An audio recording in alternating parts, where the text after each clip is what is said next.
ഇന്ന് ഇവിടെ എനിക്ക് സംസാരിക്കാൻ തന്നിട്ടുള്ള വിഷയം ഭാഗവതത്തിലെ സ്ത്രീരത്നങ്ങൾ എന്നുള്ളൊരു വിഷയമാണ്. അതിനു മുമ്പ് ഭാഗവതത്തെക്കുറിച്ച് ചില കാര്യങ്ങൾ നമുക്കറിയാം. ഭാഗവതം അഷ്ടാദശ പുരാണങ്ങളിൽ സർവശ്രേഷ്ഠമായിട്ടുള്ള ഒരു ഗ്രന്ഥമാണ്. വ്യുത്പത്തി അനുസരിച്ച് ഭാഗവതത്തിന് പ്രധാനമായും 3 തരത്തിൽ അർത്ഥം പറയാറുണ്ട്.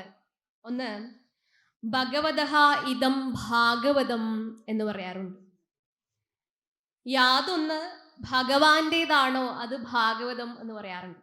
നമ്മളൊക്കെ ഭഗവാന്റേതാണ്, എല്ലാം ഭഗവാന്റേതാണ്. ഭഗവാന്റേതല്ലാത്തതായിട്ട് ഇവിടെ ഒന്നും തന്നെ ഇല്ല എന്നുള്ളതാണ്. അപ്പൊ യാതൊന്ന് ഭഗവാന്റേതാണോ അത് ഭാഗവതം. മറ്റൊരർത്ഥം, യാതൊരു ശാസ്ത്രം ഭഗവാനെ കാണിച്ചു തരുന്നോ അത് ഭാഗവതം.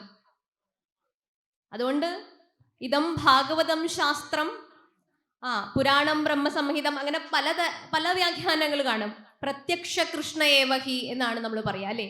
ഭഗവാന്റെ വാങ്മയ സ്വരൂപം തന്നെയാണ് ശ്രീമദ് ഭാഗവതം എന്ന് പറയാറുണ്ട്. അപ്പോൾ ഏതൊരു ശാസ്ത്രമാണോ ഭഗവാനെ നമുക്ക് കാണിച്ചു തരുന്നത് അത് ഭാഗവതം. അങ്ങനെ രണ്ടാമത്തെ അർത്ഥം. ഇനി മൂന്നാമത്തെ ഒരു ഭാഗം നോക്കുകയാണെങ്കിൽ, ഭഗവതഃ അയം ഭാഗവതഃ.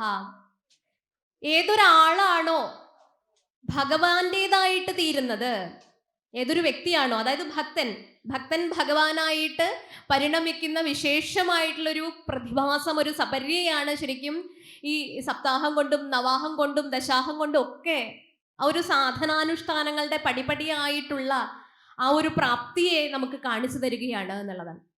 അപ്പോ ഈ സംസാര സാഗരം തരണം ചെയ്യാനുള്ളൊരു തോണിയാണ് ശരിക്കും നമ്മളെയൊക്കെ സംബന്ധിച്ച് ഭാഗവതം. നമ്മൾ ആ തോണിക്കായിട്ട് ജനനം മരണം ഈ 2 സംഹിതകളുടെ ഇടയിലുള്ള വലിയൊരു സാഗരത്തിൽ നമ്മൾ മുങ്ങി നിവർന്ന് ഈ പ്രാരബ്ധ കടലിൽ മുങ്ങി താണുകൊണ്ടിരിക്കുകയാണ്. അപ്പോഴാണ് ഒരു തോണി വരണു. ആ തോണിയുടെ പേരാണെന്ത്? ഭാഗവതം. ഭാഗവത തോണി വരികയാണ്. അപ്പൊ സാധാരണ നമ്മളൊരു തോണിയിൽ കയറിയാൽ തന്നെ നമുക്കറിയാം, തോണി നമ്മളെ മറുകരയിലേക്ക് എത്തിക്കണമെങ്കിൽ തോണിയിൽ സുഷിരങ്ങളൊന്നും പാടില്ല, അല്ലെ? ഒരു ദ്വാരമുണ്ടെങ്കിൽ, തോണിയിൽ ഒരു ഓട്ട ഉണ്ടെങ്കിൽ എന്താ സംഭവിക്കുക? നമ്മളെ അത് മറുകരയിൽ എത്തിക്കുന്നതിന് പകരം മുക്കിക്കളയും, അല്ലെ? അപ്പൊ നമ്മൾ ആശ്രയിക്കുന്ന തോണി എന്ന് പറയുന്നത് അത് ദൃഢമായിരിക്കണം, ശ്രേഷ്ഠമായിരിക്കണം. അപ്പൊ നമ്മൾ ഭാഗവത തോണിയെയാണ് ആശ്രയിക്കുന്നത്. അത് വളരെ സർവോത്കൃഷ്ടമാണ്. നമ്മളെ ആശ്രയിക്കുന്നവരെ കാത്തുരക്ഷിക്കുന്ന, പരിരക്ഷിക്കുന്ന, ഈ സംസാര സാഗരത്തിൽ നിന്ന് നമ്മളെ തരണം ചെയ്യിപ്പിക്കുന്ന ഒരു തരണി തന്നെയാണ് എന്ന് നമുക്ക് സംശയലേശമന്യേ പറയാൻ സാധിക്കും എന്നുള്ളതാണ്. അപ്പൊ ഇവിടെ ശ്രീമദ് ഭാഗവത ഭാഷ്യം രചിച്ചുകൊണ്ടിരിക്കെ തന്നെ ശ്രീധരാചാര്യ സ്വാമികൾ നമ്മളോട് പറയുന്നുണ്ട്, വളരെ വിനയത്തോടുകൂടി നമ്മൾ സമീപിക്കേണ്ട, വളരെ ബഹുമാനത്തോടുകൂടി, ആദരവോടുകൂടി, ഭക്തിയോടുകൂടി നമ്മൾ സമീപിക്കേണ്ട ഒരു ഗ്രന്ഥമാണ് എന്ത്? ഭാഗവതം. ശ്രീധരാചാര്യ സ്വാമികള് ശ്രീമദ് ഭാഗവതത്തിന് ഭാഷ്യം രചിച്ചിട്ടുള്ള ഒരു മഹാപണ്ഡിതനാണ്. അദ്ദേഹം പറയുകയാണ്, കാഹം മന്ദമതികാം ഇതം മന്ഥനം ക്ഷീരവാരിതേ എന്നാണ് പറഞ്ഞിട്ടുള്ളത്. ഞാൻ എവിടെ കിടക്കണു? അല്പബുദ്ധിയായ ശ്രീധരാചാര്യ സ്വാമികളാണ് പറയണം, നമ്മൾ കേൾക്കേണ്ടതാണ്. അല്പബുദ്ധിയായ ഞാൻ എവിടെ കിടക്കുന്നു? പാൽക്കടലാകുന്ന ഭാഗവത മഥനം എവിടെ കിടക്കുന്നു എന്നുള്ളതാണ്. അപ്പൊ ഒരു കൊച്ചുകുട്ടിയെ പോലെ ആ ഭാഗവത മഥനത്തെ നോക്കിക്കാണുന്ന ആ ഒരു വിനയം, ഒരു ആദരവ്, ആ ഒരു നിഷ്കളങ്ക ഭാവമാണ് ഒരു ഭക്തന് വേണ്ടത് എന്ന് പണ്ഡിതന്മാരിൽ പണ്ഡിതനായിട്ടുള്ള ശ്രീധരാചാര്യ സ്വാമികൾ വരെ നമുക്ക് കാണിച്ചു തരുന്നു എന്നുള്ളതാണ്. അപ്പൊ അതൊക്കെ ആസ്വദിച്ച് ശരിക്കും വിദ്വാൻമാരുടെയൊക്കെ ഒരു മാറ്റുരയ്ക്കപ്പെടുന്നത് ഭാഗവതത്തെ വിവേചിച്ചറിയുന്ന ആ ഒരു സദസ്സിൽ തന്നെയാണ് സത്യത്തില്. ഭാഗവതം സാഹിത്യവും വ്യാകരണവും വേദാന്തവും സൃഷ്ടിയും ഇനി എന്ന് വേണ്ട സകല അറിവുകളും സമ്മേളിക്കുന്ന ഒരു വിശേഷപ്പെട്ട ഒരു ഗ്രന്ഥം എന്നേ പറയാനായിട്ട് സാധിക്കുകയുള്ളൂ. അപ്പൊ നമുക്ക് സമയപരിമിതി മുതൽ നമ്മുടെ വിഷയത്തിലേക്ക് വേഗം തന്നെ പ്രവേശിക്കേണ്ടതുണ്ട്.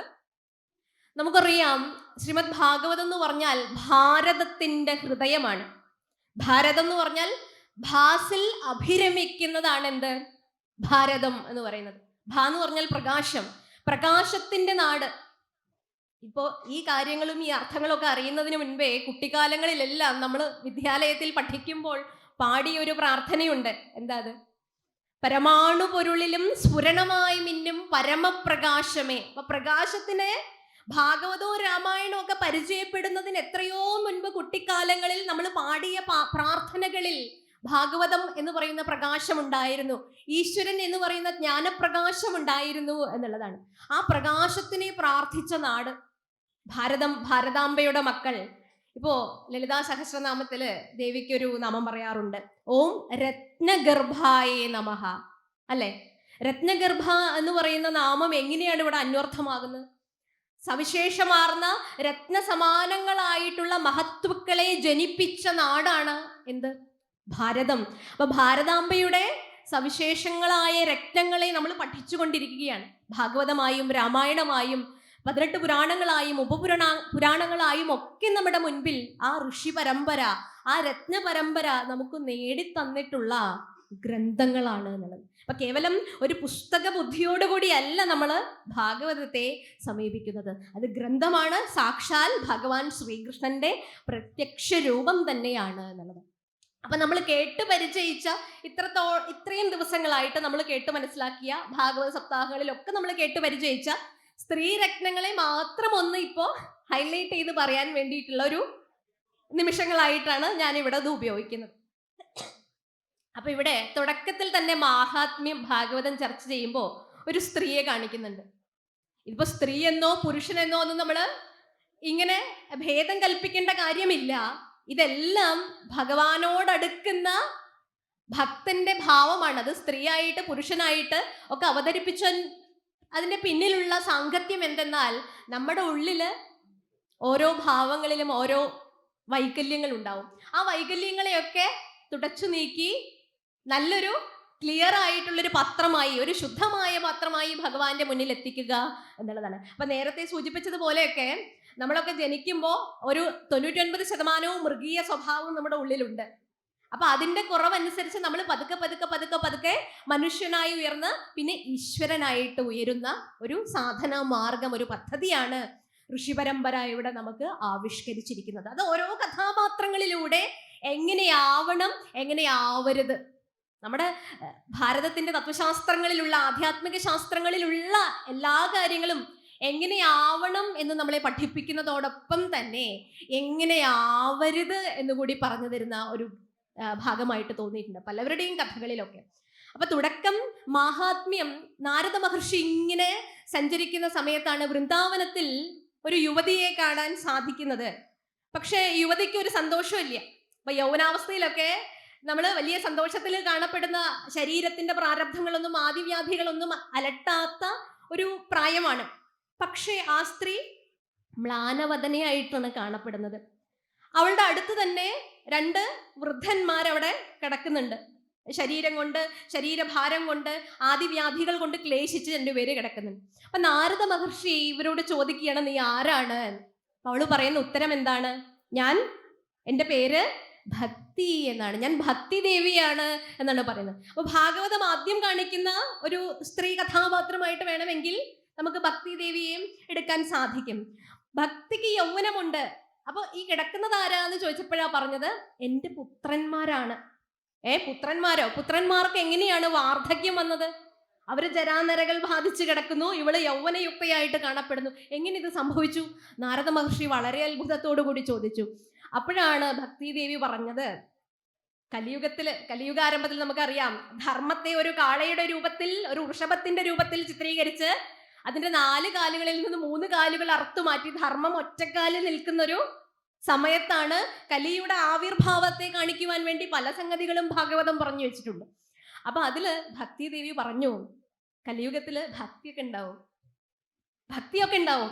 ഇപ്പൊ അമ്പലത്തിൽ വരണ്ട്, ആശ്രമത്തിൽ പോണ്ട്, ആരാധിക്കുന്നുണ്ട്, എല്ലാം നടക്കുന്നുണ്ട്.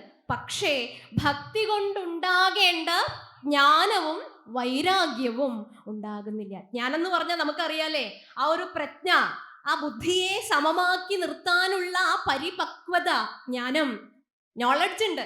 ധാരാളം ആളുകൾ വളരെ പ്രാക്ടിക്കലാണ്, എഡ്യൂക്കേറ്റഡ് ആണ്. പക്ഷേ വിസ്ഡം അല്ല, നോളജ് ആണ്. കുറെ ഇൻഫർമേഷൻസ് ആണ്. സ്കൂളിൽ നിന്നും കോളേജുകളിൽ നിന്നും എന്തൊക്കെയോ പഠിക്കുന്നു, അത് അടുത്ത തലമുറയിലേക്ക് പകർന്നു കൊടുക്കുന്ന അധ്യാപനം വരെയുള്ള കാര്യങ്ങൾ, കുറെ ഇൻഫർമേഷൻസ് നമുക്ക് ഉണ്ട്.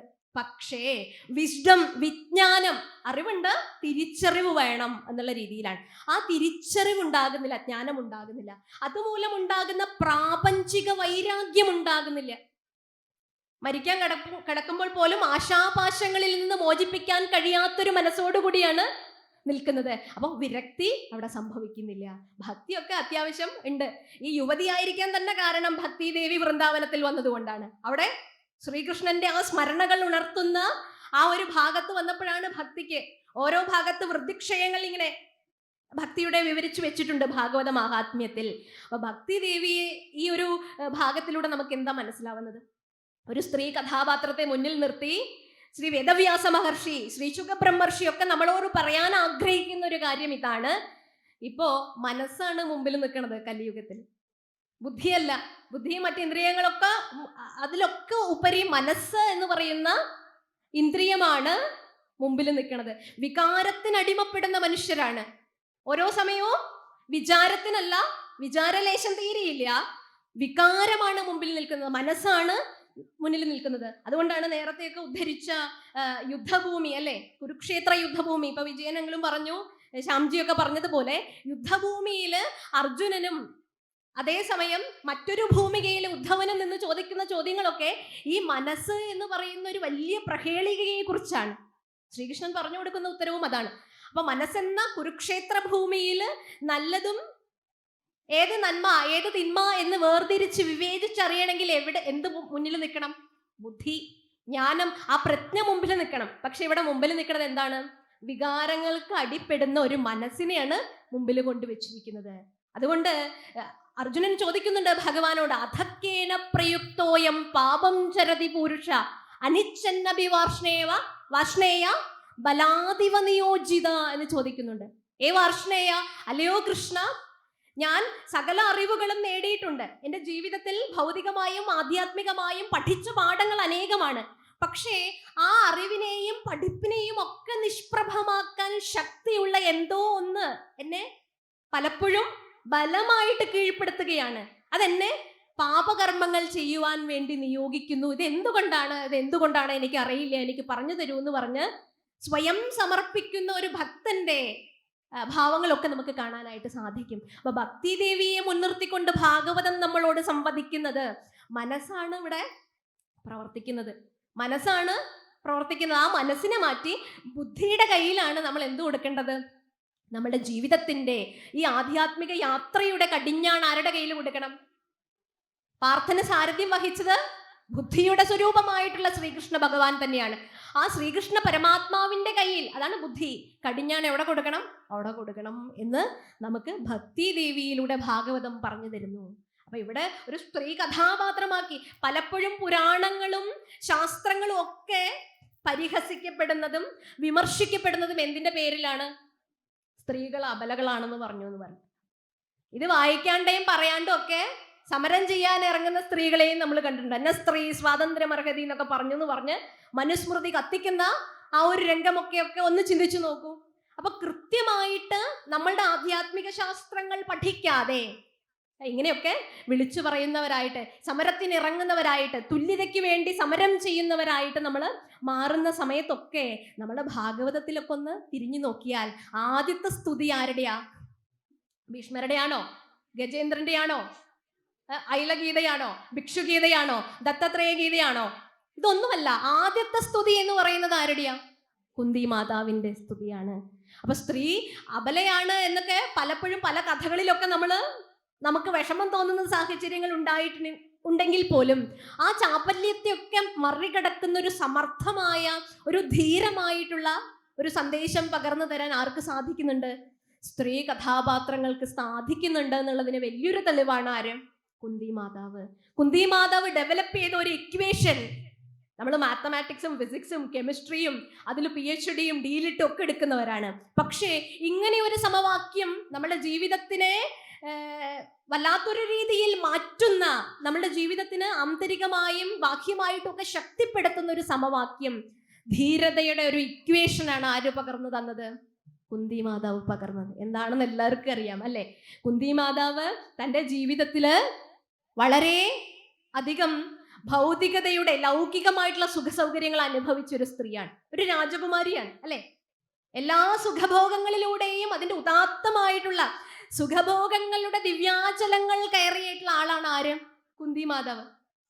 അത് കഴിഞ്ഞ് വിവാഹമൊക്കെ കഴിഞ്ഞതിന് ശേഷമാണ് പ്രാരബ്ധത്തിന്റെ പടുകുഴിയിലേക്ക് വീഴും ഒരു രംഗമൊക്കെ ഭാഗവതം നമുക്ക് പറഞ്ഞു തരുന്നത്. മക്കളെയും കൊണ്ട് കാട്ടിലേക്ക് പോണ്ടി വന്നു. ഇനി സഹോദരങ്ങൾ തമ്മിലുള്ള വഴക്കിന്റെ പേരിൽ എന്തൊക്കെ അനുഭവിച്ചു. അപ്പൊ നമ്മൾ പറയാറുണ്ട് നാട്ടിൻ പുറത്തൊക്കെ തീരുന്നു എന്നൊക്കെ പറയാറുണ്ട് അല്ലെ. അമ്മമാര് ഇവരെ വളർത്താൻ വേണ്ടി ഇത്രയൊക്കെ കഷ്ടപ്പെട്ടു എന്ന് പറയാൻ, ആ ഒരു ആധിക്യം കാണിക്കാൻ വേണ്ടി ഇങ്ങനെയുള്ള പല പദങ്ങളും ഉപയോഗിച്ച് നമ്മൾ കാണാറുണ്ട്. പക്ഷെ അപ്പോഴൊക്കെ തൻ്റെ ധർമ്മത്തെ അണുകിട വിടാതെ മുറുകെ പിടിച്ച്, തൻ്റെ ധർമ്മത്തെ മാത്രമല്ല മക്കളെ ധാർമ്മികമായ പന്ഥാവിൽ വളരെ കൃത്യമായിട്ട് നിയോഗിക്കാൻ കഴിയുന്ന, അവർക്ക് അച്ഛനില്ലായിരുന്നു അല്ലെ, പിതാവില്ലായിരുന്നു, അവർ മരിച്ചുപോയി പാണ്ഡു. പക്ഷേ അച്ഛനില്ലാഞ്ഞിട്ടും ആ അച്ഛൻ്റെയും അമ്മയുടെയും സ്ഥാനമൊക്കെ വളരെ കൃത്യമായി അലങ്കരിച്ച ധാർമ്മികതയുടെ ഒരു പ്രതീകമാണ് ആര്? കുന്തി മാതാവ്. വേറൊരാള് തൻ്റെ ഭർത്താവിന് കണ്ണില്ല, കണ്ണ് കാഴ്ചയില്ല എന്ന് പറഞ്ഞ് തൻ്റെ കണ്ണുകളും ഇരുട്ടിലാക്കി മക്കള് ധർമ്മത്തിലാണോ അധർമ്മത്തിലാണോ പോകുന്നത് എന്ന് പോലും നോക്കാതെ, അപ്പൊ അച്ഛനും അമ്മയും അവിടെ ഇല്ല, രണ്ടുപേരും ആക്റ്റീവ് അല്ല. അച്ഛനും അമ്മയും നോക്കാത്ത മക്കളെ ഏത് ഈശ്വരൻ സംരക്ഷിക്കും എന്നൊരു ചോദ്യമുണ്ട് അല്ലെ. നമ്മളെ വി ആർ ഓൺലി ട്രസ്റ്റീസ് എന്ന് പറയാറുണ്ട്. ഭഗവാൻ നമ്മളിലൂടെ തരുന്ന സന്താനങ്ങളെ നേർവഴിക്ക് നയിക്കേണ്ട ഒരു ഉത്തരവാദിത്വം ആർക്കുണ്ട്? ഒരു ഗൃഹനാഥനുണ്ട്, ഒരു അച്ഛനുണ്ട്, ഒരു പിതാവിനുണ്ട്, ഒരു മാതാവിനുണ്ട്. അല്ലാതെ വെറുതെ അമ്മയും അച്ഛനും കുട്ടികളെ പ്രസവിച്ചത് കൊണ്ടായില്ലല്ലോ. അപ്പൊ ധർമ്മത്തിലൂടെ അവരെ സഞ്ചരിപ്പിക്കാൻ സാധിക്കണം. പാതിവ്രത്യത്തിന്റെ നിറകുടമായി ഗാന്ധാരിയെ വാഴ്ത്തിപ്പാടുന്ന ഭാരതം, മാതാവ് ഗാന്ധാരി എന്ന് ചോദിച്ചു കഴിഞ്ഞാൽ തന്നെ തല താഴ്ത്തേണ്ടി വരും, ലജ്ജിച്ചു തല താഴ്ത്തേണ്ടി വരും. ഒരു അമ്മയെ സംബന്ധിച്ച് 100 പുത്രന്മാരും ഒരു യുദ്ധത്തിൽ കൊല്ലപ്പെടുന്ന ഒരു അവസ്ഥ. നേരെ മറിച്ച് ഇവിടെ 5 പേരുണ്ട്. 5 പേരെയും ധാർമ്മികതയിലൂടെ മാത്രം സഞ്ചരിക്കാൻ കെൽപ്പുള്ളവരാക്കി മാറ്റിയിട്ടുള്ള. വിപരീത സാഹചര്യങ്ങൾ വരുമ്പോഴേ നമ്മൾ നമ്മുടെ ഗുണങ്ങളെ കളയാണ് ചെയ്യുക. നമുക്കിപ്പോ നമ്മൾ സത്യസന്ധരായിരിക്കും, നമ്മൾ ധർമ്മിഷ്ഠരായിരിക്കും, നമ്മൾ ശീലഗുണ സമ്പന്നരായിരിക്കും. ഇപ്പൊ രാമായണമൊക്കെ ആലോചിക്കുമ്പോൾ എനിക്ക് ആദ്യം ഓർമ്മ വരുന്ന കാര്യമാണ്, വാൽമീകി നാരദ മഹർഷിയോട് ചോദിക്കുന്ന ചോദ്യത്തിൽ 16 ഗുണങ്ങളോളം ശ്രീരാമചന്ദ്ര പ്രഭുവിന്റെ പറയുന്നുണ്ട്. ഈ 16 ഗുണങ്ങളെയും വെച്ച് ആരാണ് ക്രോധത്തെ ജയിച്ചത്, ആരാണ് അസൂയയില്ലാത്തവൻ, ആരാണ് സത്യപരാക്രമി, ആരാണ് ഗുരു ശുശ്രൂഷയിൽ ശ്രേഷ്ഠൻ, ആരാണ് പിതാവിനെയും മാതാവിനെയും ഈശ്വരനെയൊക്കെ ആദരിക്കുന്നത്, ആരാണ് എല്ലാവർക്കും പ്രിയങ്കരനായിരിക്കുന്നത്, ആരാണ് ദയാലുവായിട്ടിരിക്കും, ഇങ്ങനെ 16ഓളം ഗുണങ്ങളെ പറയും. അപ്പൊ അത് വായിക്കുമ്പോൾ തോന്നും ഇതിലെ ഏതൊക്കെയോ ഗുണങ്ങൾ നമുക്കുണ്ടല്ലോ എന്ന് തോന്നും. പക്ഷേ രാമനും നമ്മളും തമ്മിലുള്ള വ്യത്യാസം എന്താണെന്നറിയാമോ?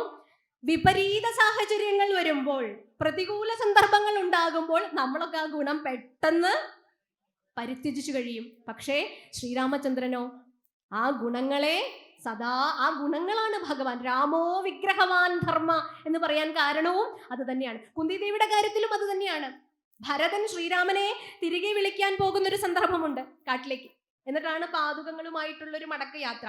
അപ്പോ രാമനോട് ചോദിക്കുന്നുണ്ട്, ദയവേത് കൊട്ടാരത്തിലേക്ക് വരണം, സ്ത്രീയുടെ വാക്കിന് അടിമപ്പെട്ട് പിതാവ് പറഞ്ഞതെല്ലാം അങ്ങ് മറക്കണം എന്നൊക്കെ പറഞ്ഞപ്പോഴ് ഭരതനോട് ശ്രീരാമൻ പറയുന്നൊരു ശ്ലോകമുണ്ട്, ഒരു വാക്കുണ്ട്, ലക്ഷ്മി ചന്തോദപേയാദ് വാ ഹിമവാൻ വാ ഹിമം തെജേത്. ലക്ഷ്മി എന്ന് പറയുന്ന ഐശ്വര്യത്തിന്റെ മാതാവ്, സമ്പൽ സമൃദ്ധിയുടെ മാതാവ്, അവൾ അവളുടെ ഐശ്വര്യത്തെ വെടിഞ്ഞാലും ഹിമവാൻ വാ ഹിമം തെജേത്. ഹിമാലയം, ഹിമാലയ പർവ്വതത്തിന്റെ ക്വാളിറ്റി എന്താണ്? മഞ്ഞ്. മഞ്ഞിന്റെ വീടാണ് ഹിമാലയം, ഹിമത്തിന്റെ ആലയം ഹിമാലയം. ഹിമാലയം അതിന്റെ മഞ്ഞിനെ കൈവെടിഞ്ഞാലും, ലക്ഷ്മി അവളുടെ ഐശ്വര്യത്തിനെ കൈവെടിഞ്ഞാലും, അതീയം സാഗരം വേല. സാഗരം, സമുദ്രം എന്ന് പറഞ്ഞ എന്താ? തിരമാല. സമുദ്രത്തിലെ തിരമാലകൾ നിൽക്കുവോ? ഇല്ല, അത് അനന്തമാണ്, അതിനെ എണ്ണാൻ പോലും നമുക്ക് സാധിക്കില്ല അല്ലെ. അപ്പൊ തിരമാലകളെ വെടിയാം, തിരമാലകളൊന്നും ഇനി വേണ്ട എന്ന് ഒരു സമുദ്രം തീരുമാനിക്കുകയാണെങ്കിൽ പോലും, ഈ 3 കാര്യങ്ങൾ സംഭവിച്ചാലും ഞാൻ എൻ്റെ പ്രതിജ്ഞയെ കൈവിടുകയില്ല എന്ന് വളരെ ധീരമായിട്ട് പ്രഖ്യാപിച്ച ഉത്തമ പുരുഷോത്തമനെ നമുക്ക് ഉദാഹരണമായിട്ട് വെക്കാൻ സാധിക്കും. അതുപോലെ ഇഷ്ടം പോലെ സവിശേഷങ്ങളായിട്ടുള്ള ധർമ്മ കർത്താക്കൾ നമ്മളുടെ ഭാഗവതത്തിലും രാമായണത്തിലും ഒക്കെ കാണാൻ സാധിക്കും. അപ്പൊ കുന്തി മാതാവ് ധീരമായിട്ടുള്ള ധർമ്മത്തിന്റെ ഒരു വലിയ അനാദിയായിട്ടുള്ള മാതൃകയായിരുന്നു. ഇപ്പൊ നിങ്ങൾ കേട്ടിട്ടുണ്ടോ, അവര് ഡെവലപ്പ് ചെയ്ത ഒരു ഇക്വേഷനെ കുറിച്ച്, ഒരു സമവാക്യത്തെ കുറിച്ചാണ് നമ്മൾ പറയുന്നത്. ജഷാണാ ഹരിഹി ജഷാണാമിവ തോയം ഇപ്സിതം എന്ന് പറയും. എന്താ പറയാ, വെള്ളത്തിൽ കിടക്കുന്ന ഒരു മീൻകുട്ടി അമ്മ മീനിനോട് വന്ന് ചോദിക്കുകയാണ്, അമ്മേ വെള്ളം എന്ന് പറഞ്ഞ എന്താന്ന്. അയ്യോ, അങ്ങനെ ചോദിക്കാനേ പാടില്ല, കാരണം നമ്മൾ വെള്ളത്തിലാണ് ജീവിക്കണം, നമ്മുടെ അകത്തും പുറത്തൊക്കെ വെള്ളമാണ്. അമ്മ, അപ്പൊ ഞാൻ അതിനെ കണ്ടിട്ടില്ലല്ലോ, അമ്മ അതിനെ കണ്ടിട്ടുണ്ടോ എന്ന് കുട്ടി ആരോട് ചോദിക്കണു? അമ്മ മീനിനോട് ചോദിക്കണം. അപ്പൊ അമ്മ പറയാണ്, ഇല്ല ഞാൻ കണ്ടിട്ടില്ല, എൻ്റെ കാരണവന്മാരൊക്കെ പറഞ്ഞു കേട്ടിട്ടുണ്ട്. ഇല്ലേ, നമ്മളും അങ്ങനെയൊക്കെ കുറെ കാരണവന്മാർ പറഞ്ഞു, പാരമ്പര്യത്തിന്റെ കുറെ കഥകൾ പറയാറുണ്ട്, പൈതൃകത്തിന്റെ ഒക്കെ. അതുപോലെ അമ്മയും കുട്ടിയോട് പറഞ്ഞു. അപ്പോഴാണ് ഒരു മുക്കുവൻ ആ വെള്ളത്തിലേക്ക്, ആ നദിയിലേക്ക് വലയിട്ടു. ആ വലയിൽ ഈ കുട്ടി കുടുങ്ങി, ഈ മീൻകുഞ്ഞ് ആ വലയിൽ കുടുങ്ങി. മുക്കുവൻ വല പുറത്തേക്ക് കരയിലേക്ക് വലിച്ചു. ശ്വാസം കിട്ടണില്ല, എന്താ ചെയ്യേണ്ടെന്ന് അറിയണില്ല. ഭഗവാനെ, ഇങ്ങനെ ഒരു അവസ്ഥ വന്നിട്ടേ ഇല്ല, ഇത് എന്താ അറിയില്ല. അപ്പോഴാണ് അതിൽ ചെറിയൊരു ദ്വാരം, വലയിലെ ചെറിയ ദ്വാരത്തിലൂടെ പുറത്ത് ചാടാൻ പറ്റുന്ന അത്രയും പ്രായമേ ഉള്ളൂ ഈ മീൻകുട്ടിക്ക്. ആ മീൻകുഞ്ഞ് ഈ വലയിലൂടെ താൻ എവിടെ നിന്നാണോ വന്നത് ആ വെള്ളത്തിലേക്ക് തന്നെ തിരിച്ചു ചാടി. അവിടെ പോയിട്ട് ഓടിക്കിതച്ച് അമ്മയോട് പോയി പറയാണ്, അമ്മ ഇപ്പൊ മനസ്സിലായിട്ടോ, എനിക്ക് വെള്ളം എന്ന് പറഞ്ഞ എന്താന്ന് എനിക്ക് മനസ്സിലായി എന്ന് പറയാണ്. അപ്പൊ നോക്കൂ, നമ്മുടെ ഉള്ളിൽ ആരുണ്ട്? ഈ വെള്ളം എപ്രകാരമാണോ മീനിന്റെ അകത്തും പുറത്തും ഒക്കെ വ്യാപൃതമായിരിക്കുന്നത്, അതുപോലെ ഭഗവാൻ പുറത്തും അകത്തും ഒക്കെ സർവ്വവ്യാപിയായിട്ട് നിൽക്കുന്നുണ്ട്. പക്ഷെ ആ അനുഭവം നമുക്ക് ഉണ്ടാവുന്നില്ല. ഈ മീൻകുട്ടി ചോദിച്ചതുപോലെ നമ്മൾ ആചാര്യന്മാരോട് ചോദിക്കുന്നു, അമ്മയോട് ചോദിക്കുന്നു, അച്ഛനോട് ചോദിക്കുന്നു, പക്ഷെ നമുക്ക് ഉത്തരം കൃത്യമായിട്ട് കിട്ടുന്നില്ല. എന്തേ കിട്ടാത്ത? അവരൊക്കെ അവരുടെ അനുഭവമാണ് പറയണത്, നമുക്കിതുവരെ അനുഭവം ഉണ്ടായിട്ടില്ല. പക്ഷേ അപ്പോഴാണ് പെട്ടെന്ന് ഒരു അനുഭവം വരുന്നത്. ശരീരത്തിന് എന്തെങ്കിലും വ്യാധി വന്നു, അല്ലെങ്കിൽ നമ്മുടെ ആരുടെയെങ്കിലും ബന്ധു മരിച്ചുപോയി. ഇങ്ങനെ ആദിവ്യാധികളിൽ പെട്ട് വലയുന്ന സമയത്താണ് മനസ്സിലാവുക, ഞാൻ എത്ര കംഫേർട്ട് സോണിലാണ് ഇത്ര കാലം കഴിഞ്ഞത്. ഭഗവാൻ എന്ന സുഖസ്വരൂപന്റെ, ആനന്ദ സ്വരൂപന്റെ ആ മാതൃകയിൽ, ആ ഒരു സംരക്ഷണ വലയത്തിലാണ് ഞാൻ കഴിഞ്ഞത്. ഭഗവാനെ, എന്നെ കൊണ്ട് ഇത് താങ്ങാൻ സാധിക്കുന്നില്ല എന്ന് പറഞ്ഞ് കരഞ്ഞ് ആ ഭഗവാനെ വിളിക്കുമ്പോൾ ആ ഭഗവാൻ നമ്മുടെ ഉള്ളിലേക്ക് ഓടി വന്ന അനുഗ്രഹങ്ങൾ ചൊരിയുന്ന ഒരു സന്ദർഭം ഉണ്ടാവും. അപ്പോഴാണ് യഥാർത്ഥ ആനന്ദം നമുക്ക് അനുഭവവേദ്യമാകും. അപ്പൊ കുന്തിദേവിയെ സംബന്ധിച്ചിടത്തോളം ഭൗതികതയുടെ, ലൗകിക സുഖങ്ങളുടെ ഉദാത്തമായ പടികൾ കീഴടക്കിയ ഒരു സ്ത്രീ കഥാപാത്രമാണ്. അപ്പോഴും അവർ ഈശ്വരനെ വിളിച്ചിട്ടുണ്ടായിരുന്നു. ഭഗവത് ഭക്ത തന്നെയായിരുന്നു കുന്തിദേവി. ഇനി അവർക്ക് എന്തൊക്കെ പ്രാരബ്ധപ്പടി ചെയ്യേണ്ടി വന്നു, എന്തൊക്കെ വിഷമങ്ങൾ അവരുടെ ജീവിതത്തിൽ ഉണ്ടായിരുന്നു, അപ്പോഴും അവര് ഭഗവാനെ വിളിച്ചിട്ടുണ്ടായിരുന്നു. മക്കളെ അരക്കില്ലത്തിലിട്ട് ചുട്ടുകൊല്ലാൻ നോക്കി, ഭീമനെ വിഷം കൊടുത്തു കൊല്ലാൻ നോക്കി. എങ്ങനെയൊക്കെയാണ് കൗരവപ്പടകൾ പാണ്ഡവാദികളെ ഉപദ്രവിച്ചത്, അതിന് കയ്യും കണക്കുമില്ല. പിന്നെ ജീവിതത്തിൽ അനുഭവിക്കേണ്ടി വന്ന ക്ലേശങ്ങൾ, ഭർത്താവ് മരിച്ചിട്ടും ഈ കുട്ടികളെ ധാർമ്മികതയിൽ വളർത്തുവാൻ വേണ്ടി അമ്മ കഷ്ടപ്പെട്ട ദുഃഖങ്ങളൊന്നും പറയാൻ പറ്റില്ല. അത്രയും ദുഃഖങ്ങൾ, മാക്സിമം സഫറിങ് ആരാ അനുഭവിച്ചു? കുന്തിദേവി. അപ്പോഴും അവർ ഈശ്വരനെ വിളിച്ചിട്ടുണ്ടായിരുന്നു. സുഖത്തിലിരിക്കുമ്പോഴും അവർ ഈശ്വരനെ വിളിച്ചിട്ടുണ്ടായിരുന്നു. പക്ഷെ കുന്തിദേവി പറയുന്നു, തൻ്റെ ജീവിതം മുഴുവൻ പരിശോധിച്ച് ഒരു സാക്ഷീഭാവത്തിൽ കയറി നിന്ന് കുന്തിദേവി നമ്മളോട് പറയുന്നു, ഞാൻ സുഖത്തിൽ ഈശ്വരനെ വിളിച്ച പോലെ അല്ല ഞാൻ ദുഃഖത്തിൽ ഈശ്വരനെ വിളിക്കുന്നത്. ദുഃഖത്തിൽ അതിൽ തീവ്രത കൂടുതലാണ്. ഞാൻ ഈശ്വരനുമായിട്ട് വളരെയധികം താതാത്മ്യം പ്രാപിക്കുന്ന ഒരവസ്ഥയിലാണ് ദുഃഖത്തിൽ ഞാൻ ഈശ്വരനെ കാണുന്നത്. അതുകൊണ്ട് ശ്രീകൃഷ്ണ സ്നേഹപാശമിമം ചിന്തി എന്നാണ് പറയുന്നത്. നേരത്തെ ഉദ്ധവഗീത പറഞ്ഞപ്പോ സ്നേഹം സ്വജന ബന്ധുഷു എന്ന് പറഞ്ഞു അല്ലേ? സ്വജനങ്ങളുമായിട്ടുള്ള ബന്ധത്തെ, ആ പാശത്തെ നീ അറുക്കണം ഉദ്ധവ എന്ന് ശ്രീകൃഷ്ണൻ ഉദ്ധവനോട് പറഞ്ഞു. അതുപോലെ കുന്തി മാതാവ് കൃഷ്ണനോട് അഭ്യർത്ഥിക്കുകയാണ്, ഭഗവാനെ എൻ്റെ മമതാപാശങ്ങളെയൊക്കെ അറുത്തു തന്നാലും എന്ന് പ്രാർത്ഥിക്കുന്ന ഒരു ധീരയായ സ്ത്രീ. അത് കഴിഞ്ഞിട്ട് പറയുന്ന ഒരു ശ്ലോകമാണ്, ഭഗവാനെ എനിക്കും ഒരു കാര്യമേ വേണ്ടൂ, ഒന്നേ വേണ്ടൂ, വിപദഃ സന്തു ന ശശ്വത് തത്ര തത്ര ജഗൽഗുരോ ഭവതോ ദർശനം യസ്യാത് അപുനർഭവ ദർശനം. എന്താ കുന്തി മാതാവ് പറയുന്നത്? വിപത്തിനെ സ്വാഗതം ചെയ്യുന്നു. എന്തൊരു വിഡ്ഢിയാണ് എന്നൊക്കെ സാമാന്യമായിട്ട് ഒരു പ്രാവശ്യം കുന്തി ദേവിയൊക്കെ ഒന്ന് പഠിക്കുമ്പോൾ നമുക്ക് തോന്നിപ്പോവും, കുന്തി എത്ര വിഡ്ഢിയാണ്. എന്തൊക്കെ ആളുകൾ വരം ചോദിക്കുന്നു. ഭഗവാൻ അങ്ങയുടെ മുമ്പിൽ വന്നു കഴിഞ്ഞാൽ നമ്മുടെ ആവശ്യങ്ങളുടെ ലിസ്റ്റുമായിട്ടാണ് നമ്മൾ പുറകെ ഓടുന്നത് അല്ലേ? എന്തൊക്കെ കാര്യങ്ങളാണ്. ഇനി ആധ്യാത്മികമായിട്ടുള്ള ആളുകളും എന്തൊക്കെ, എനിക്ക് ഭക്തി ഉണ്ടാവണേ, എനിക്ക് ഭക്തിയിൽ എന്നും അഭിരമിക്കാൻ കഴിയണേ, എനിക്ക് ഭക്തനായിട്ട് തന്നെ അടുത്ത ജന്മവും ജനിക്കാൻ കഴിയണേ, ഇങ്ങനെയൊക്കെ പ്രാർത്ഥിക്കും. പക്ഷേ വിചിത്രമായൊരു പ്രാർത്ഥന, വിചിത്രമായൊരു സമവാക്യം. ചിലരൊക്കെ പറയാറുണ്ട് എന്ത് വിഡ്ഢിയായ ഒരു സ്ത്രീയാണ്, അവസാന കാലമായില്ലേ ഇങ്ങനെ പറഞ്ഞു തുടങ്ങും, സമയമായല്ലോ, ഇന്ദ്രിയങ്ങളൊക്കെ പതുക്കെ പതുക്കെ അതിൻ്റെ ഒരു വാർദ്ധക്യത്തിലേക്ക് പ്രവേശിച്ചു കഴിഞ്ഞു, അപ്പൊ ഇങ്ങനെ പിച്ചും വേയും പറയും. അങ്ങനെയാണോ കുന്തി ദേവിയുടെ പ്രാർത്ഥന? ഒരിക്കലുമല്ല. വിപദഹ സന്തു, വിപത്തിനെയൊക്കെ ആപത്തിനെയൊക്കെ വെൽക്കം ചെയ്യണം. നമ്മളിവിടെ വന്ന് ഭഗവാനോട് പ്രാർത്ഥിക്കുന്നു, ആപദാം അപഹർത്താരം ദാതാരം സർവസമ്പദാം, അല്ലേ, ലോകാഭിരാമം ശ്രീരാമം ഭൂയോ ഭൂയോ നമാമ്യഹം എന്നൊക്കെ പറഞ്ഞ് നമ്മൾ ഭഗവാനെ ആപത്തുകളൊക്കെ ഒഴിയട്ടെ, നമ്മൾ ആരോഗ്യവതികളായിട്ടിരിക്കട്ടെ, ആരോഗ്യവാന്മാരായിരിക്കട്ടെ എന്ന് പ്രാർത്ഥിക്കുമ്പോൾ കുന്തി ദേവി പ്രാർത്ഥിച്ചത് ആപദഹ സന്തു, ആപത്തെ ഇങ്ങോട്ട് വരൂ ഇങ്ങോട്ട് വരൂ എന്നാണ്. കാരണം ആപത്ത് വരുമ്പോൾ ഭഗവാനെ വിളിക്കുന്നത് പോലെ എനിക്ക് ആരോഗ്യമായിട്ടിരിക്കുമ്പോൾ ഭഗവാനെ വിളിക്കാൻ തോന്നാറില്ല. വിളിക്കുമായിരിക്കാം, പക്ഷേ ഭഗവാനെ വിളിക്കുന്നത് ഏറ്റവും തീവ്രമായിട്ട് ദുഃഖം വരുമ്പോഴാണ് എന്ന് കൃത്യമായി അവരുടെ ജീവിതം സന്ദേശമാക്കിയിട്ടുള്ളൊരു ഭാഗമാണ് കുന്തിസ്തുതിയിലൂടെ പ്രകടമായിട്ടുള്ള പ്രാർത്ഥനകൾ കുന്തി ദേവിയുടെ. അപ്പൊ കുന്തി ദേവി പറയുന്ന സമവാക്യം അവരെ വളരെ ധീരമായിട്ട്, വെറുതെ ഭഗവാൻ എനിക്കിത് തരൂ എന്ന് പറഞ്ഞിട്ട് മറ്റുള്ളവരുടെ ഇടയിൽ ഞാൻ ഇങ്ങനെ ഒരു വിചിത്രമായ പ്രാർത്ഥന ഭഗവാനോട് ചോദിച്ചത് നാളെ ഇങ്ങനെ പ്രഭാഷണത്തിലും പ്രവക്താക്കളൊക്കെ ഇങ്ങനെ അതിനെ പ്രകീർത്തിക്കുമെന്ന് ഓർത്തുകൊണ്ടല്ല, അവര് വളരെ നിഷ്കളങ്കമായി അവരുടെ അനുഭവത്തിൽ നിന്നും ഡിറൈവ് ചെയ്ത ഒരു ഇക്വേഷൻ, അല്ലേ, നമ്മളൊരു ഇക്വേഷൻ ഉണ്ടാക്കണമെങ്കിൽ ഇപ്പോൾ ടീച്ചേഴ്സൊക്കെ സയൻസൊക്കെ പഠിക്കുന്ന, മാത്തമാറ്റിക്സ് ഒക്കെ പഠിക്കുന്നവർക്ക് അറിയാം, ഈ ഒരു സമവാക്യം ഉണ്ടാക്കണമെങ്കിൽ എത്ര 2-3 പേജൊക്കെ എഴുതി ഒരു സമവാക്യത്തെ രൂപപ്പെടുത്തുവാനുള്ള ആ ഒരു പ്രൊസീജിയർ അതിനുണ്ടാവും. അപ്പൊ ജീവിതമാകുന്ന ആ പ്രൊസീജിയറിലൂടെ ഒക്കെ കടന്നുപോയി ദൃഢമായ ഒരു സമവാക്യത്തെ അവര് രൂപപ്പെടുത്തി നമുക്കിതാ തന്നിരിക്കണം, നിങ്ങൾ വേണമെങ്കിൽ എടുത്തോളൂ, പക്ഷെ ഞാൻ ഇതേ പ്രാർത്ഥിക്കൂ എന്ന് കുന്തി മാതാവ് പറയുകയാണ്. നോക്കൂ, ഇത് തന്നെയല്ലേ മേൽപ്പത്തൂർ നാരായണ ഭട്ടതിരിപ്പാട് പറഞ്ഞത്. ബ്രാഹ്മണ ജന്മം കിട്ടിയിട്ട്, നേരത്തെ പ്രഭാഷണത്തിൽ ഉദ്ധവഗീതയിലൊക്കെ സൂചിപ്പിച്ചു, ബ്രാഹ്മണ ജന്മം കിട്ടിയിട്ട് പോലും അതിനെ ആ വിശേഷപ്പെട്ട ആ ജീവിതത്തെ ഉപയോഗിക്കാതെ, ഈശ്വരോന്മുഖമായിട്ട് കൊണ്ടു നടക്കാതെ അല്പസുഖങ്ങളിൽ മുഴുകി നടന്ന കാലഘട്ടം. അപ്പോഴാണ് ഒരു രോഗം വന്നു പിടിപെട്ടത്, വാതരോഗം. ഇത് മാറണമെങ്കിൽ ഗുരുവായൂർ പോയി ഭജന ഇരിക്കാമെന്ന് തീരുമാനിച്ചു. അങ്ങനെ അങ്ങോട്ട് പോയി 2 ദശകം എഴുതി കഴിഞ്ഞു. അപ്പോഴൊക്കെ എങ്ങനെയൊക്കെയോ അമ്പലത്തിലെത്തി, ഒരുവിധം ബുദ്ധിമുട്ടാതെ നാരായണീയം എഴുതി. 3-ാമത്തെ ദശകമൊക്കെ അങ്ങോട്ട് ആയി കഴിയുമ്പോൾ കലശലായ വാതരോഗം കൊണ്ട് അങ്ങോട്ട് അമ്പലത്തിലേക്ക് വരാൻ തന്നെ പ്രയാസമായിട്ടുള്ളൊരു സമയത്ത് ഭഗവാനെ ഒരു സൗഹൃദ ഭാവത്തിൽ കണ്ട്, നിനക്ക് അകീർത്തി വരണ്ട എങ്കിൽ എൻ്റെ അസുഖം മാറ്റി തന്നോളൂ എന്ന് ധൈര്യമായിട്ട് ഭഗവാനെ പോലും വെല്ലുവിളിച്ചിട്ട് വന്നിരിക്കുക.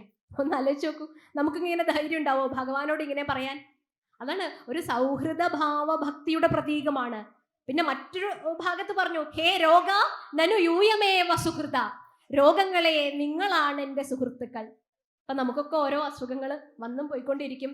സ്ഥിരമായ അസുഖങ്ങളുള്ളവരുണ്ടാവാം. അവർ പ്രാർത്ഥിക്കുവോ, രോഗം ഇവിടെ തന്നെ ഇരുന്നോട്ടെ, വിട്ടു പോവാതിരുന്നോട്ടെ, ഇവരൊക്കെ എൻ്റെ സുഹൃത്തുക്കളാണ് നമ്മൾ പറയോ? ഇല്ല. ഈ രോഗം വന്നില്ലായിരുന്നുവെങ്കിൽ എനിക്ക് ഗുരുവായൂരപ്പനെ ഭജിക്കാൻ സാധിക്കുമായിരുന്നോ എന്ന് ധൈര്യമായിട്ട്, രോഗങ്ങളെ നിങ്ങൾ എന്നെ പേടിപ്പിക്കാനൊന്നും നോക്കണ്ട, എൻ്റെ ശരീരത്തെ ഇതുകൊണ്ട് ഭയപ്പെടുത്താനൊന്നും നിങ്ങൾ നോക്കണ്ട, ഈ രോഗം എൻ്റെ സുഹൃത്താണ് എന്ന് പ്രഖ്യാപിച്ച ഒരാളാണ് മേൽപ്പത്തൂര്. അതുപോലെ കുന്തി മാതാവ് ദുഃഖം തന്നാലും ദുഃഖത്തെ ചോദിച്ചു എന്നൊക്കെ നമ്മൾ പറയും, അല്ലേ? പക്ഷെ യഥാർത്ഥത്തിൽ ദുഃഖത്തെയാണോ കുന്തി മാതാവ് ചോദിച്ചത് ഭഗവാനോട്? ആണോ? അല്ല. ദുഃഖം എന്ന് ബാഹ്യമായി സാമാന്യമായി നമ്മുടെ മുമ്പിൽ ഒരു കമന്റ് ആയിട്ടിട്ടു, വിപദഃ സന്തുന ശശ്വത് എന്ന് പറഞ്ഞു. പക്ഷേ ആനന്ദത്തെയാണ്, വെറും ആനന്ദമല്ല, ബ്രഹ്മാനന്ദത്തെയാണ് ആര് വരിച്ചത്? കുന്തി ദേവി ഈ പ്രാർത്ഥനയിലൂടെ. അപ്പൊ കുന്തിയുടെ പ്രാർത്ഥന ആനന്ദത്തിന് വേണ്ടിയിട്ടുള്ള പ്രാർത്ഥനയായിരുന്നു. എന്നാൽ നമ്മൾക്ക് ലഭിക്കുന്ന ലൗകിക സുഖത്തെ പോലെയുള്ള പ്രാർത്ഥനകളല്ല, ആ സുഖത്തിന് വേണ്ടിയിട്ടല്ല, ആ അല്പമായ ആനന്ദത്തിന് വേണ്ടി. അത് ആനന്ദം എന്നൊന്നും പറയാൻ പറ്റില്ല. നമുക്കിപ്പോൾ കിട്ടുന്ന സുഖത്തെ ആനന്ദം എന്നൊന്നും നമുക്ക് പറയാനായിട്ട് സാധിക്കുകയില്ല. ബ്രഹ്മാനന്ദമായ അനുഭവത്തെ, ഈ ശരീര വികാര വിചാരങ്ങളെയൊക്കെ ഭേദിച്ച് നമ്മൾ അനുഭവിക്കേണ്ട ആ ഒരു ആനന്ദത്തെ, ആ ബ്രഹ്മാനന്ദത്തെയാണ് ഭഗവാനോട് ചോദിച്ചു വാങ്ങിച്ചത്. അത് ഈ ഒരു രൂപത്തിൽ, ഈ ഒരു സമവാക്യത്തിൽ ചോദിച്ചു എന്ന് മാത്രം. അപ്പൊ അവിടെ കുന്തിയുടെ സമർപ്പണത്തിന്റെയും ത്യാഗത്തിന്റെയും ആ ഒരു പാതയാണ് നമ്മൾ മനസ്സിലാക്കേണ്ടത്. അതിനു മുൻപ് കുന്തി ദേവി പ്രത്യക്ഷപ്പെടുന്നതിന്, കുന്തി സ്തുതിക്ക് തൊട്ട് മുൻപ് ഉത്തരയെ വിട്ടുപോയി. ഉത്തര ഭയവിഹ്വലയായിട്ട് ഓടി ഭഗവാന്റെ അടുത്തേക്ക് വരികയാണ്. കാരണം ശേഷിച്ച പാണ്ഡവന്മാരുടെ കുഞ്ഞുങ്ങളൊക്കെ നശിപ്പിച്ചു കഴിഞ്ഞു. ആര്? അശ്വത്ഥാമാവ് അല്ലേ? അപ്പോ ഉത്തരയുടെ ഗർഭത്തിൽ അടുത്ത സന്തതി, പാണ്ഡവന്മാരുടെ ഒരു പരമ്പര തുടരുന്നുണ്ട് എന്ന് ആർക്ക് മനസ്സിലായി? അശ്വത്ഥാമാവിന് മനസ്സിലായി. ബ്രഹ്മാസ്ത്രം പ്രയോഗിക്കുകയാണ്. ആര്? അശ്വത്ഥാമാവ്. ആ ബ്രഹ്മാസ്ത്രം പുറകെ വരുന്നുണ്ട് ഉത്തരയുടെ. ഉത്തര പേടിച്ചുകൊണ്ട് ഭഗവാനോട് പറയാണ്, പാഹി പാഹി മഹായോഗിൻ ദേവദേവ ജഗൽപദേ നാണ്യം ത്വദഭയം പശ്യേത്. എത്ര മൃത്യു പരസ്പരം. മൃത്യുവിനെ മുഖാമുഖം കണ്ടുകൊണ്ടിരിക്കുകയാണ്. ആര്? ഉത്തരയല്ല, നമ്മളെല്ലാവരും. നമ്മൾ ജനിക്കുമ്പോഴേ കൂടെ ജനിക്കുന്ന ഒന്നാണ് ആര്? മൃത്യു. അപ്പൊ ആരാണ് മൃത്യു നമ്മളിൽ? നമ്മൾ ജനിക്കുമ്പോഴേ മൃത്യു കൂടെ ജനിക്കുന്നുണ്ട്. അപ്പൊ ആരാണ് നമ്മളിൽ മൃത്യു? നമ്മൾ ഇരട്ടകളായിട്ടാണോ വരുന്നത്? മൃത്യു നമ്മളും കൂടിയാണോ ജനിക്കണേ? ആ ഇരട്ടകളെ പോലെ തന്നെയാ ജനിക്കണത്, പക്ഷെ പ്രത്യക്ഷമായി കാണാൻ പറ്റില്ല. അപ്പൊ നമ്മളിൽ ആരായിരിക്കും മൃത്യു എന്ന് പറഞ്ഞേ? നമ്മുടെ ശരീരം. നമ്മുടെ ശരീരമല്ലേ മൃത്യു. ഈ ശരീരത്തിനല്ലേ ഇപ്പൊ ചെറുപ്പത്തിൽ ജനിച്ച പോലെയാണോ ഇരിക്കണത്? അല്ല. അതിന് ബാല്യം, കൗമാരം, വാർദ്ധക്യം, ജര, അത് കഴിഞ്ഞ് മണ്ണോട് മണ്ണായി പോകുന്ന ഈ ശരീരം. അപ്പൊ ശരീരത്തിന് പരിണാമമുണ്ട്, അത് മൃത്യുവിന് വിധേയമാണ്. അപ്പൊ മരിക്കാത്ത അനശ്വരമായ ഒന്നുണ്ട് ഉള്ളില്. ആ അനശ്വരതയെ എന്നും പ്രാർത്ഥിക്കണം. ഒപ്പം ഈ ശരീരം നശിക്കുന്നതാണെന്ന് എപ്പോഴും ഓർക്കണം. അപ്പൊ മൃത്യുവിനെ എപ്പോഴും നമ്മള് മുഖാമുഖം, അത് കേട്ട് ഭയപ്പെടണം എന്നല്ല പറയണത്. മൃത്യു എന്ന് പറഞ്ഞ് മരണഭയത്തിൽ നിന്ന് നമ്മളെ രക്ഷിക്കാനാണ് ഭാഗവതം പോലെയുള്ള ഒരു തരണി ഉണ്ടായിട്ടുള്ളത്. പക്ഷേ പേടിക്കണ്ട, മൃത്യുവിനെ കൂടെ കൂടെ ഓർക്കുന്നത് നല്ലതാണ്. കാരണം അത് എപ്പോൾ വേണമെങ്കിലും സംഭവിക്കും. അപ്പൊ നമ്മുടെ അഹങ്കാരം, മതമാത്സര്യാദികളൊക്കെ ഒന്നങ്ങട് കുറയും. ഒന്ന് അടങ്ങാൻ വേണ്ടി ഇടയ്ക്കിടയ്ക്ക് മൃത്യുവിനെ മുഖാമുഖം കണ്ടു എന്നുള്ളൊരു ഭാവം, ഉത്തരയുടെ പോലത്തെ ഒരു ഭാവം ഉണ്ടായാൽ മതി. അപ്പോ ഉത്തര ഈ അശ്വത്ഥാമാവിന്റെ ബ്രഹ്മാസ്ത്രം പുറകെ വരുന്നു എന്ന് പറഞ്ഞ് ഭഗവാനെ അഭയം പ്രാപിച്ച പോലെ എപ്പോഴും ബ്രഹ്മാസ്ത്രം വന്നുകൊണ്ടിരിക്കുകയാണ്. ആ മൃത്യുവിന്റെ അസ്ത്രം വന്നുകൊണ്ടിരിക്കുകയാണ് നമ്മളിൽ പതിക്കുവാൻ വേണ്ടി. അപ്പോഴത്തേക്ക് നമ്മൾ എന്ത് ചെയ്യണം? ഭഗവാനിൽ ശരണാഗതി അടയണം എന്നുള്ളതാണ്. അതുകൊണ്ട് നിരന്തര ഈശ്വര സ്മരണയും സമർപ്പണവും വേണം. ഉത്തരയുടെ സമർപ്പണത്തിലാണ് പരീക്ഷിത്തുണ്ടായത്. സകല പരീക്ഷണ നിരീക്ഷണങ്ങളും വിഷ്ണുരാധൻ എന്നാണ് പേര്, അല്ലെ? വിഷ്ണുരാധൻ എന്നാണ് യഥാർത്ഥ നാമം. അദ്ദേഹം സകല പരീക്ഷണ നിരീക്ഷണങ്ങളിൽ നിന്നും അമ്മയുടെ ഗർഭത്തിൽ നിന്നും പുറത്തു വന്നതുകൊണ്ട് പരീക്ഷിത്ത് എന്നുള്ള നാമം അദ്ദേഹത്തിന് സിദ്ധിച്ചു. ഇപ്പോൾ 2 മഹർഷിമാർ ഇരുന്നു. അല്ലെങ്കിൽ ഞങ്ങൾ നൈമിഷാരണ്യ പുണ്യഭൂമിയിൽ പോയപ്പോൾ 12 കിലോമീറ്ററിലധികം സൂത മഹർഷി ഇവിടെ ഇരുന്ന് ഭാഗവതം പറയുന്നു. 12 കിലോമീറ്റർ വ്യാപ്തിയിൽ മഹർഷീശ്വരന്മാർ, 700ഓളം മഹർഷീശ്വരന്മാർ ഇത് കേട്ട്, ശൗനകാദികൾ ഇത് കേട്ട് ഭാഗവത കഥ കഥിക്കുകയായിരുന്നു. അപ്പൊ 2 മഹർഷിമാര് പറഞ്ഞു, അല്ലെങ്കിൽ മഹർഷിമാര് തമ്മിൽ സംവദിച്ചു എന്നുണ്ടെങ്കിൽ നമ്മള് ഇതെന്തോ വലിയ വേദാന്തം, നമുക്ക് പറഞ്ഞിട്ടുള്ളതല്ല എന്ന് പറഞ്ഞു മാറ്റി വെച്ചേനെ. ശ്രീ ശുഖബ്രഹ്മർഷി പറഞ്ഞു എന്ന് പറയുമ്പോഴും നമ്മൾ മാറ്റി വെച്ചേനെ. വേദവ്യാസൻ രചിച്ചു എന്ന് പറഞ്ഞാലും നമ്മൾ മാറ്റി വെച്ചേനെ. പക്ഷേ നമ്മളെ പോലെയുള്ള ഒരു പ്രാകൃതനായിട്ടുള്ള ജീവൻ പരീക്ഷിത്ത്, ആ പരീക്ഷത്തിനുണ്ടായിട്ടുള്ള ജീവൻ മരണ പരീക്ഷണങ്ങളിൽ ഒരു അമൃതേകാനായിട്ട് 7 ദിനങ്ങൾ ഭാഗവതം എന്ന് പറയുന്ന ഒരു വലിയ ശാസ്ത്രത്തിന് സാധിച്ചതിന്റെ പേരിൽ അതിന്റെ ഒരു ദൃഷ്ടാന്തമാണ് ഭാഗവത സപ്താഹങ്ങള്, നവാഹങ്ങള് ഇഷ്ടം പോലെ നടക്കണില്ലേ? നമ്മൾ ഇതൊന്നെ കേൾക്കുന്നില്ലേ? എന്നിട്ട് നമുക്ക് എന്തെങ്കിലും മടുപ്പ് തോന്നാറുണ്ടോ? രുചിരം നവം നവം എന്നാണ് ഭഗവാന്റെ കഥകൾക്ക് പറയാ. അത്രയും ശ്രേഷ്ഠമായിട്ട്. അതെങ്ങനെയാ ലഭിച്ചത്? ഉത്തരയുടെ സമർപ്പണത്തിന്റെ ഒരു ഭാവമാണ് പരീക്ഷിത്ത്. അപ്പൊ സമർപ്പണം എവിടെയുണ്ടോ അവർക്കേ ഭാഗവതം കിട്ടുള്ളൂ, ഭഗവാനെ കിട്ടുള്ളൂ. സമർപ്പണമാണ് പരീക്ഷിത്ത്. ഉത്തര സമർപ്പിച്ചു ഭഗവാനെ എന്ന് പറഞ്ഞു. നമ്മളും സമർപ്പിക്കാറുണ്ട്. നമ്മൾ ഇവിടെ സമർപ്പിക്കാറുണ്ട്, സപ്താഹവേദിയിൽ സമർപ്പിക്കാറുണ്ട്, ക്ഷേത്രത്തിൽ സമർപ്പിക്കാറുണ്ട്. പക്ഷേ പലപ്പോഴും നമ്മളുടെ സമർപ്പണത്തിലൊക്കെ ന്യൂനതകൾ ഉണ്ടാവാറുണ്ട്. നമ്മുടെ സമർപ്പണം പരിപൂർണമാവാറില്ല പലപ്പോഴും, അല്ലെ? എന്തെങ്കിലും ഒന്ന് സമർപ്പിച്ച ഉടനെ എൻ്റെ പേര് അതിൻ്റെ ഭാഗത്ത് എഴുതി വെക്കണം നമ്മൾ പറയും. അപ്പൊ ഇതിലേക്ക് കടക്കണില്ല, കാരണം എൻ്റെ ഗുരുനാഥൻ എന്നോട് പറഞ്ഞിട്ടുണ്ട്, എഴുതി കൊടുത്ത് സമർപ്പിക്കുന്നതിൽ തെറ്റൊന്നുമില്ല. കാരണം മറ്റൊരാൾക്ക് ഇദ്ദേഹത്തിന്റെ പേര് ഇവിടെ എഴുതിയിരിക്കണം, എൻ്റെ പേരും അതിലേക്ക് എഴുതപ്പെടും. എന്നുള്ള ഒരു വിചാരം കൊണ്ട് വേണമെങ്കിൽ അദ്ദേഹത്തിന് കൊടുക്കുവാനുള്ളൊരു മോട്ടിവേഷൻ ആയാലോ, ഒരു പ്രേരണയായാലോ, അത് നല്ലത് തന്നെ. പക്ഷേ ഇതം ശരീരം കൗന്ദേയ ക്ഷേത്രമിത്യഭിധീയതേ, ഭഗവാൻ അർജുനനോട് പറഞ്ഞു, ഇത് നിന്റെ ശരീരമാണ്, വലിയ ചുമരല്ല, ഇത് നിന്റെ ശരീരമാണ്. അതിനുള്ളിലിരിക്കുന്ന ശ്രീകോവിലിരിക്കുന്ന ഈശ്വരൻ നിന്റെ ആത്മവസ്തു തന്നെയാണ്, ഉള്ളിലുള്ള ക്ഷേത്രജ്ഞൻ തന്നെയാണ് എന്ന് ബോധ്യപ്പെടുത്തുമ്പോൾ നമ്മൾ നമ്മുടെ ശരീരത്തിൽ എഴുതി വെക്കാറുണ്ടോ? ഇപ്പൊ എഴുതാറുണ്ട്, ഇപ്പൊ മുഴുവൻ എഴുതി കാണാറുള്ളത് അല്ലേ? ഇപ്പൊ നമുക്ക് ഫേസ്ബുക്കും വാട്സപ്പൊക്കെ ഒന്ന് തുറന്നു കഴിഞ്ഞു കഴിഞ്ഞാൽ എവിടെ എഴുതാൻ ബാക്കി എന്നുള്ളതാണ്. കാണുന്ന സ്ഥലങ്ങൾ മുഴുവൻ കാണാത്ത സ്ഥലങ്ങളും ഒക്കെ കവർ ചെയ്ത് അതിന്റെ പേരിലാണ് ഇപ്പോൾ ഡിവോഴ്സ് കേസുകൾ നടക്കുന്നത്. ഒന്ന് ആലോചിച്ച് നോക്കൂ.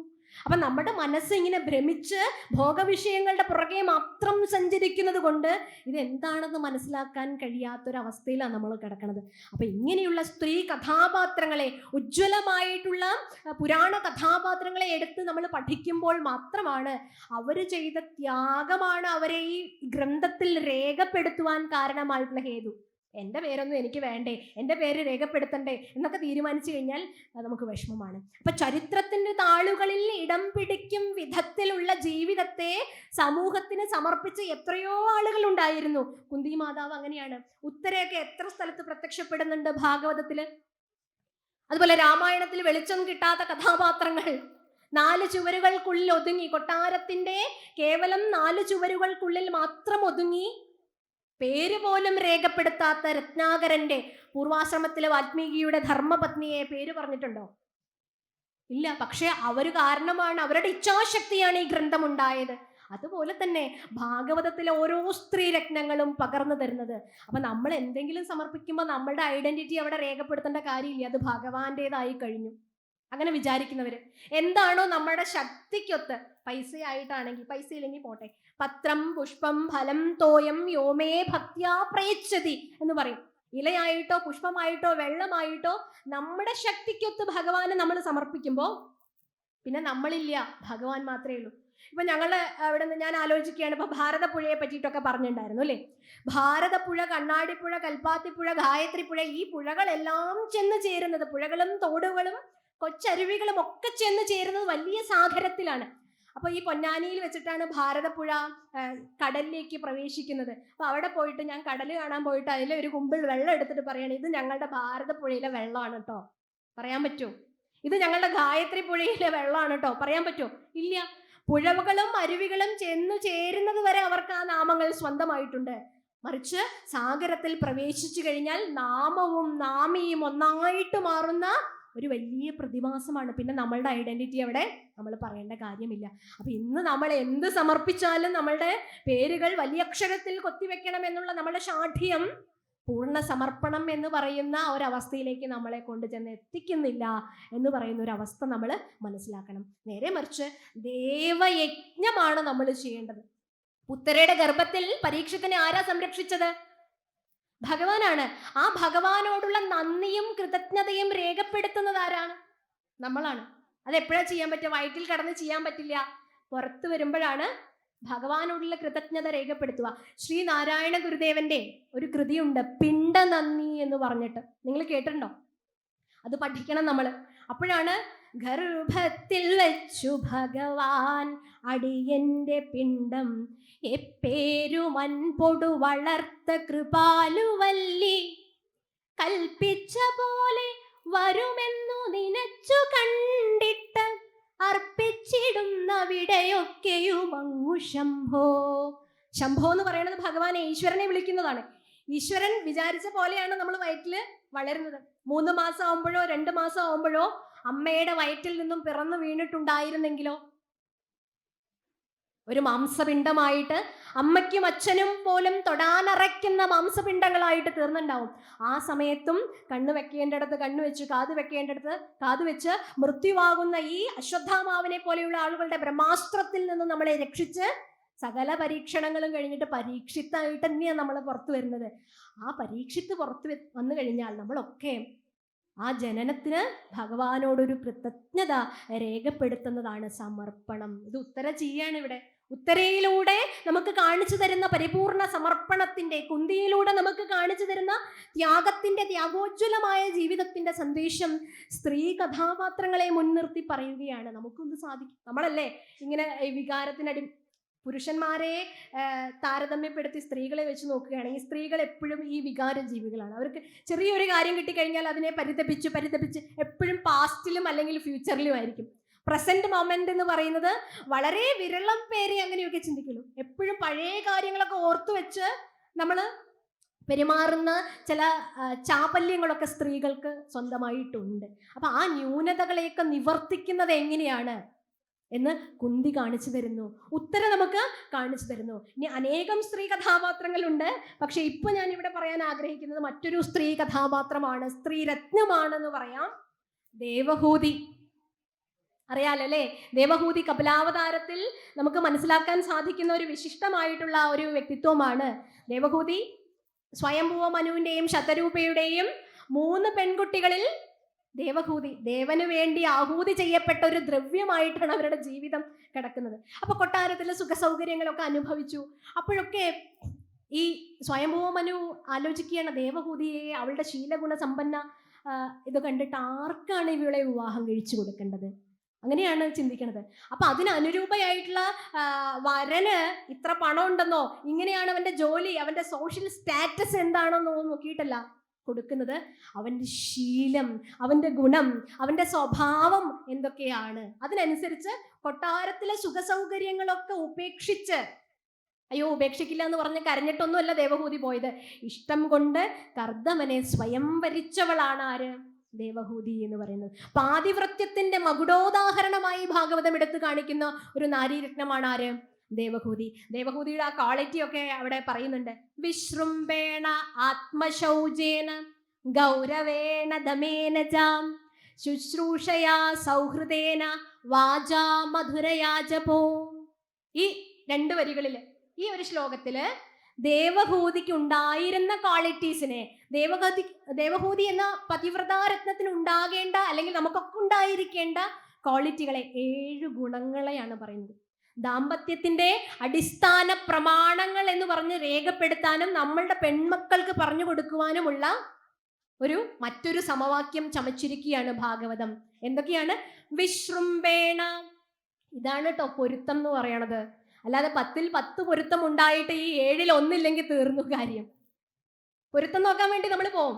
പക്ഷേ ഈ ക്വാളിറ്റീസ് ഒക്കെ നമ്മുടെ മക്കൾക്ക് വളരാൻ വേണ്ടിയിട്ടുള്ള സന്ദർഭങ്ങൾ നമ്മൾ ഉണ്ടാക്കി കൊടുത്തില്ല എങ്കിൽ, ഇപ്പൊ നേരത്തെ ശ്യാംജി പറഞ്ഞു മാതാപിതാക്കളെ ദിവസവും നമസ്കരിക്കണം. അപ്പൊ നമസ്കരിക്കാൻ പോകുമ്പോഴും അച്ഛനെയും മുത്തശ്ശനെയും ഒക്കെ നമസ്കരിക്കാൻ വേണ്ട വേണ്ട നീ എൻ്റെ പാദത്തിൽ വീഴൊന്നും വേണ്ട എന്ന് പറഞ്ഞ് നിന്നെ എപ്പോഴും ഞാൻ അനുഗ്രഹിച്ചോളാം, എൻ്റെ മനസ്സിൽ അതൊക്കെ ഉണ്ട് എന്ന് പറഞ്ഞ് ബാഹ്യമായിട്ടുള്ള ആ പ്രക്രിയയിൽ നിന്ന് മാറ്റി നിർത്തുമ്പോൾ ആ കുട്ടിയുടെ മനസ്സിൽ ഉണ്ടാകുന്ന ചിന്ത ഒരിക്കലും തലകുനിക്കില്ല ആരുടെ മുമ്പിൽ. എനിക്ക് വിനയം എന്ന് പറഞ്ഞാൽ ഇപ്പൊ വിദ്യാഭ്യാസം കൊണ്ട് എന്താ ഉദ്ദേശിക്കണത്? വിദ്യാവിനയ സമ്പന്നം എന്ന് പറഞ്ഞ് പണ്ട് സുഭാഷിതം പഠിച്ചതല്ല. ഇന്ന് വിദ്യാഭ്യാസമുള്ളവരാണ് ഏറ്റവും അഹങ്കാരികൾ. ഒരാളോട് ചിരിക്കില്ല, ഒരാളോട് വർത്താനം പറയില്ല. ഭാഗവതം എന്നൊക്കെ പറയുന്നത് നമ്മളെ ചിരിക്കാൻ പഠിപ്പിക്കുന്നു, സ്നേഹിക്കാൻ പഠിപ്പിക്കുന്നു, ദയ കാണിക്കാൻ പഠിപ്പിക്കുന്ന ഒരു ധർമ്മമാണ്. അപ്പോൾ അതിൽ പതിവ്രതയായിട്ടുള്ള നാരീരത്നങ്ങൾക്ക്, ഒരു പെൺകുട്ടിക്ക് ഉണ്ടാകേണ്ട ക്വാളിറ്റീസ് ഇവിടെ എടുത്തു കാണിക്കുന്നു ദേവഹൂതിയെ മുൻനിർത്തിക്കൊണ്ട്. വിശ്രുംബേണ, വിശ്വാസം വേണ്ടേ? ആദ്യ രാത്രി തന്നെ ഇന്നത്തെ വിവാഹങ്ങളൊക്കെ എന്താണ് ഒന്ന് ആലോചിച്ച് നോക്കൂ. ഞങ്ങൾ തന്നെ ഒരു ബന്ധുവിന്റെ വിവാഹത്തിന് പോയി. വധുവിനെ വരൻ സ്റ്റേജിൽ നിന്ന് എടുത്ത് പൊക്കി താഴത്തേക്ക് ഇടുന്നു. അങ്ങനെ താഴത്ത് വീഴൊന്നുമില്ല. അവന്റെ തന്നെ സുഹൃത്തുക്കൾ, ആൺ സുഹൃത്തുക്കൾ അവളെ താങ്ങി പിടിച്ചിട്ടുണ്ട്. അവള് വീഴില്ല, അവൾക്കൊരു പ്രശ്നം ഉണ്ടാവില്ല. ഡാൻസും പാട്ടും. എന്നിട്ട് പറയണു ജീവിതത്തിൽ ഒന്നേ ഉള്ളൂ വിവാഹം, മാക്സിമം ആസ്വദിക്കണമെന്ന് പറയുന്നു. ആസ്വദിച്ചോട്ടെ. ഇതിനൊക്കെ സപ്പോർട്ട് ചെയ്യണത് ആരാന്നറിയോ? കുട്ടിയുടെ മുത്തശ്ശിമാർ കൈയടിച്ച് പ്രോത്സാഹിപ്പിക്കുന്നു. ആദ്യ രാത്രിയില് കട്ടിലിനടിയിൽ പടക്കം പൊട്ടിക്കണോ, ഇതിനൊക്കെ സപ്പോർട്ട് ചെയ്യണോ അവര്? ഇതൊക്കെ ഒരു രസമല്ലേ എന്നുള്ളതാണ്. ആദ്യ രാത്രിയിൽ തന്നെ അവൻ പറയുന്നു, പെൺകുട്ടിയോട് പറയുന്നു, അവള് ചിലപ്പോ ഒരച്ഛനില്ലാത്ത അതിന്റെ ക്ലേശങ്ങളൊക്കെ അനുഭവിച്ച് വളർന്നൊരു കുട്ടിയായിരിക്കും. അവളോട് പറയുന്നു, ഞാൻ മദ്യപിക്കും, അല്പം കൂട്ടുകാരോട് കറങ്ങാൻ പോകും, സിഗരറ്റ്, ബീഡി, ഇങ്ങനെയുള്ള കാര്യങ്ങൾ, മയക്കുമരുന്ന്, ഇതൊക്കെ കൈകാര്യം ചെയ്യും. ഇതൊക്കെ തുറന്ന് സമ്മതിക്കുകയാണ്. അപ്പൊ ആ പെൺകുട്ടിയെ സംബന്ധിച്ചിടത്തോളം അവിടെ എന്താ വിശ്വാസം? ആരെ വിശ്വസിച്ചിട്ടായി ഇറങ്ങി വന്നിരിക്കണം? ഒന്ന് ആലോചിച്ച് നോക്കൂ. ഇപ്പൊ ഇങ്ങനെയുള്ള കാര്യങ്ങളുടെ മാത്രം പുറകെയാണ് ലോകം സഞ്ചരിച്ചു കൊണ്ടിരിക്കുന്നത്. വിവാഹം ആർഭാടമാണ്, ഗംഭീരമാണ് അതൊക്കെ. പക്ഷേ നമ്മളുടെ ബ്രാഹ്മിൻസ് ഒക്കെ നടത്തുന്ന ചടങ്ങുകൾ കണ്ടുണ്ടോ? ഒരു ദിവസം വിചിത്രമായിട്ട് എനിക്ക് തോന്നിയത്, വരൻ വധുവിന്റെ കൈ പിടിച്ച് അവളുടെ കാലുകളെ, അവളുടെ പാദങ്ങളെ ഒരു അമ്മിയിലേക്ക് എടുത്ത് വെപ്പിക്കുന്നു ഒരു കല്യാണത്തിന് പോയപ്പോൾ. എന്ത് മനോഹരമായിരിക്കുന്നു. ഞാൻ എന്നിട്ട് വിചാരിച്ചു, അമ്മയൊക്കെ അമ്മിയിൽ കയറിയിരിക്കും നമ്മൾ ചെറുപ്പത്തിലൊക്കെ, അപ്പൊ തന്നെ അടിക്കും. അമ്മിയിൽ കയറിയിരിക്കാൻ പാടില്ല, അമ്മക്കല്ല്, ആട്ടുകല്ല്, ഇതൊക്കെ വളരെ പവിത്രമായിട്ട് ദ്രവ്യശുദ്ധി പാലിക്കണം നമ്മുടെ ജീവിതത്തിൽ എന്ന് പറയാറുണ്ട്. അപ്പൊ ഈ ദ്രവ്യങ്ങളിലൊക്കെ ഇടപെടുമ്പോൾ നമുക്കൊരു ശുദ്ധി ഉണ്ടാവണം. അടി കിട്ടുന്ന കാലം ഇതിൽ ചവിട്ടി കയറണത് എന്താണെന്ന് വിചാരിച്ചു. എന്തോ എൻ്റെ മനസ്സിലത് നല്ലതായിട്ട് തോന്നിയില്ല. പക്ഷേ ഞാനൊരു ആചാര്യനോട് ചോദിച്ചപ്പോൾ അദ്ദേഹം പറഞ്ഞത് ഏറ്റവും പവിത്രമായ ചടങ്ങാണ്, വിശ്വാസത്തിന്റെ ദൃഢതയുടെയും ഐക്യത്തിന്റെയും ഒരു ചടങ്ങാണ്. വധുവിനോട് വരൻ പറയുകയാണ്, ഇമമശ്മാനമാരോഹാത്, അല്ലയോ പ്രിയപ്പെട്ട വധുവേ, ഈ അമ്മിയിലേക്ക് നിന്റെ കാലൊന്ന് എടുത്തു വെക്കൂ. വെറുതെ എടുത്തു വെപ്പിക്കുന്നതല്ല, അവൻ പിടിച്ചിട്ടുണ്ട് അവളുടെ കൈകളിൽ. അവള് പാദങ്ങൾ അമ്മിയിലേക്ക് വെക്കുന്നു. എന്താ അതിന്റെ അർത്ഥം? അമ്മിയിൽ ചവിട്ടിയാ അതവിടെ നിൽക്കുവോ സ്റ്റേബിൾ ആയിട്ട്? ഇല്ല, അത് ചലിക്കുന്ന ഒരു സാധനമാണ്, അത് ഉരുണ്ട് ഉരുണ്ട് ഉരുണ്ട് പോകും. അപ്പൊ അമ്മിയിൽ ചവിട്ടിയാൽ എപ്രകാരമാണോ നമ്മൾ ഉരുണ്ട് വീഴുന്നത്, തലകീഴായി മറിയണത്, അതുപോലെ ഇനി അങ്ങോട്ടുള്ള ജീവിതം, ഗൃഹസ്ഥാശ്രമത്തിന്റെ വലിയൊരു പാഠം, ഇനിയുള്ള ജീവിതം വലിയൊരു പ്രഹേളികയാണ്. പ്രതിസന്ധികൾ നിറഞ്ഞതായിരിക്കും, പ്രാരബ്ധ കടലായിരിക്കും. പക്ഷെ നീ പേടിക്കണ്ട. പേടിപ്പിക്കാനല്ല ഇത് പറയുന്നത്, അമ്മിയിൽ കയറ്റി നിർത്തുന്നത് പേടിപ്പിക്കാനല്ല. പക്ഷെ ഇതുപോലെ പ്രതിസന്ധികൾ നിറഞ്ഞ ഒരു ജീവിതമായിരിക്കും നമുക്ക് വരാൻ പോകുന്നത്. പക്ഷെ നീ പേടിക്കണ്ട, ഞാൻ നിനക്കുണ്ട് എന്ന വിശ്വാസമാണ് ആ കൈത്താങ്ങ് എന്ന് പറയുന്നത്. നമുക്ക് വളരെ മനോഹരമായ പവിത്രമായ ഈ ചടങ്ങുകളെയൊക്കെ വലിച്ചെറിഞ്ഞ് നമ്മൾ പാട്ടും ഡാൻസും കുത്തുമായിട്ട് വിവാഹത്തെയൊക്കെ മാറ്റുന്ന സമയത്ത് ഒരു ആചാരത്തിൻ്റെയോ ഒരു അനുഷ്ഠാനത്തിൻ്റെയോ അകമ്പടി ഉണ്ടാകുന്നുണ്ടോ? ഇവിടെയൊക്കെ ദേവഹൂതിയെ മുൻനിർത്തി ഭാഗവതം പറയുന്നു, വിശ്രംഭേണ. ആദ്യം ഒരു വിശ്വാസം, പാരസ്പര്യത്തിന്റെ ഒരു ഭാവം ഉണ്ടാക്കിയെടുക്കൂ. ഒരു വിശ്വാസം ഉണ്ടായിരുന്നു. ഇനി ആത്മശൗചേന, ആത്മശുദ്ധി, ബാഹ്യമായിട്ട് കുളിച്ച് കോസ്മെറ്റിക്സ് ഒക്കെ ധരിച്ച് അല്ലെങ്കിൽ നമ്മുടെ ഡ്രസ്സൊക്കെ വിവിധ തരത്തിൽ ധരിച്ചു നടക്കുന്നതല്ല ശുദ്ധി എന്ന് പറയുന്നത്. ആന്തരിക ശുദ്ധിയും കൂടി ഉണ്ടാകേണ്ടതുണ്ട്. ആന്തരികമായൊരു ശൗചം നമ്മൾ പാലിക്കേണ്ടതുണ്ട്. എപ്പോഴാണ് മയുധനമാവാൻ പറ്റുന്നത്, എപ്പോഴാണ് ഇങ്ങനെയുള്ള ഇന്ദ്രിയങ്ങളെ എപ്പോഴൊക്കെയാണ് നമ്മൾ നിയന്ത്രിക്കേണ്ടത് എന്നുള്ള കൃത്യമായ ധാരണ ഉണ്ടാവേണ്ടതുണ്ട്. അങ്ങനെയാണ് കേവലം ഈ കാമത്തിന്റെ ഉപോൽപ്പന്നങ്ങളായിട്ട് സന്താനങ്ങളെ സൃഷ്ടിച്ചെടുക്കലല്ല ദാമ്പത്യത്തിന്റെ ധർമ്മം, ഗൃഹസ്ഥാശ്രമത്തിന്റെ ധർമ്മം എന്ന് പറയുന്നത്. ഒരു വാനപ്രസ്ഥിയും ഒരു സന്യാസിയും ഒരു ബ്രഹ്മചാരിയും ഒക്കെ ആശ്രയിച്ചിരിക്കുന്ന ഒരാളാണ് ഗൃഹനാഥൻ. ഗൃഹനാഥൻ വസിക്കുന്ന സ്ഥലത്തിന് ഗൃഹം എന്നല്ല പറയുന്നത്. ഭാഗവതം ഗൃഹത്തിനെ പറയുന്നത് ഗൃഹാന്തകൂപം, പൊട്ടക്കിണർ എന്നാണ്. പക്ഷേ ഗൃഹം ആശ്രമമാകണം എന്ന് അടുത്തും പറയുന്നുണ്ട്. ഗൃഹം എന്താവണം? നമുക്ക് ആശ്രമം എന്ന് പറയുമ്പോൾ സന്യാസി ഇരിക്കുന്ന ഒരു സ്ഥലം മാത്രം ഓർമ്മ വരുന്നു. അല്ല, നമ്മളൊക്കെ ഓരോ ആശ്രമങ്ങളിലാണ്. ബ്രഹ്മചര്യാശ്രമം, ഗൃഹസ്ഥാശ്രമം, വാനപ്രസ്ഥാശ്രമം, സന്യാസാശ്രമം, ഇങ്ങനെ ചതുരാശ്രമങ്ങളിലൂടെ പടിപടിയായി സാധന ചെയ്യുവാനുള്ള. എവിടെ സാധന? ഗൃഹസ്ഥാശ്രമത്തില്. അത് ഗൃഹമാണ്. അവിടെ ഒരു നാമജപമില്ല, സന്ധ്യാനാമജപമില്ല, വിളക്ക് കൊളുത്തലില്ല, ഒന്നുമില്ല. അവിടെ ഒന്നും ഇങ്ങനത്തെ കാര്യങ്ങളൊന്നും പഠിപ്പിക്കുന്നില്ല. ഇതൊക്കെ 60-65 വയസ്സ് കഴിഞ്ഞ് കേൾക്കേണ്ടതാണെന്നാണ് വിചാരിക്കണത്. അപ്പോഴാണ് ഒരു ആചാര്യന്റെ ഒരു ശ്ലോകത്തിന്റെ അകമ്പടി. ആ ശ്ലോകത്തിന്റെ മേൽഭാഗം വായിക്കില്ല, ബാക്കി വരികൾ വായിക്കില്ല. അന്തേ നാരായണ സ്മൃതിയും. അവസാന കാലത്ത് നാരായണനെ ഭജിച്ചാൽ മതി. അവസാനം മതിയില്ലേ, ഇപ്പൊ ഒന്നും വേണ്ട. ഇപ്പൊക്കെ ഈ ലൗകിക സുഖങ്ങളൊക്കെ ആസ്വദിച്ച് നടക്കലാണ് ജോലി. അല്ലാതെ ഇതൊന്നും വേണ്ട എന്ന് പറഞ്ഞ് നാളെ ആക്കി മാറ്റി വെച്ച് നമ്മളുടെ ഇങ്ങനെയുള്ള സനാതന മൂല്യങ്ങളെയൊക്കെ നശിപ്പിക്കുന്ന ഒരു അവസ്ഥയിൽ കൊണ്ട് ചെന്ന് എത്തിക്കുകയാണ് ചെയ്യുന്നത്. എന്നാലോചിച്ച് നോക്കൂ. അപ്പൊ സ്ത്രീകൾക്കും കുട്ടികൾക്കും പെൺകുട്ടികൾക്കൊക്കെ നിർബന്ധമായിട്ടും പുരുഷനും അറിഞ്ഞിരിക്കേണ്ട പാഠങ്ങൾ ഒരു സ്ത്രീയെ മുൻനിർത്തി ഭാഗവതം കഥിക്കുകയാണ്. അടുത്തത് ആദരവ്. ഗൗരവേണതമേനച. ഗൗരവം എന്ന് പറഞ്ഞാൽ എന്താ?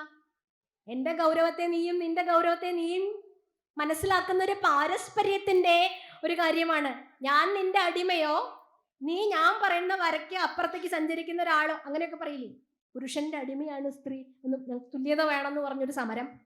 ഇനി സ്ത്രീകൾ ഇതൊക്കെ പറഞ്ഞ് സ്ത്രീകൾക്ക് എത്രയോ % അനുവദിച്ചതിന് ശേഷം സ്ത്രീകള് പുരുഷന്മാരോട് കാണിക്കുന്ന ക്രൂരത, അതൊക്കെ ഈ ബസ്സുകളിലാണെങ്കിലും വാഹനങ്ങളിലാണെങ്കിലും ശരി, നിരന്തരം മാധ്യമങ്ങളിൽ ഞങ്ങൾക്ക് ഇത്രയും പെർസെൻറ്റേജ്, ഞങ്ങൾക്ക് ഇത്രയും റൈറ്റ്സ് ഉണ്ട്, സ്ത്രീ എന്ന് പറഞ്ഞാൽ ബഹുമാനിക്കപ്പെടണം, ആദരിക്കപ്പെടണം എന്നൊക്കെ പറഞ്ഞ് പുരുഷനോട് എന്തും തട്ടിക്കയറാമെന്ന് വിചാരിക്കുന്ന ആ ഒരു കാര്യത്തെ നമ്മൾ ഒരിക്കലും ഇവിടെ പരിഗണിക്കില്ല.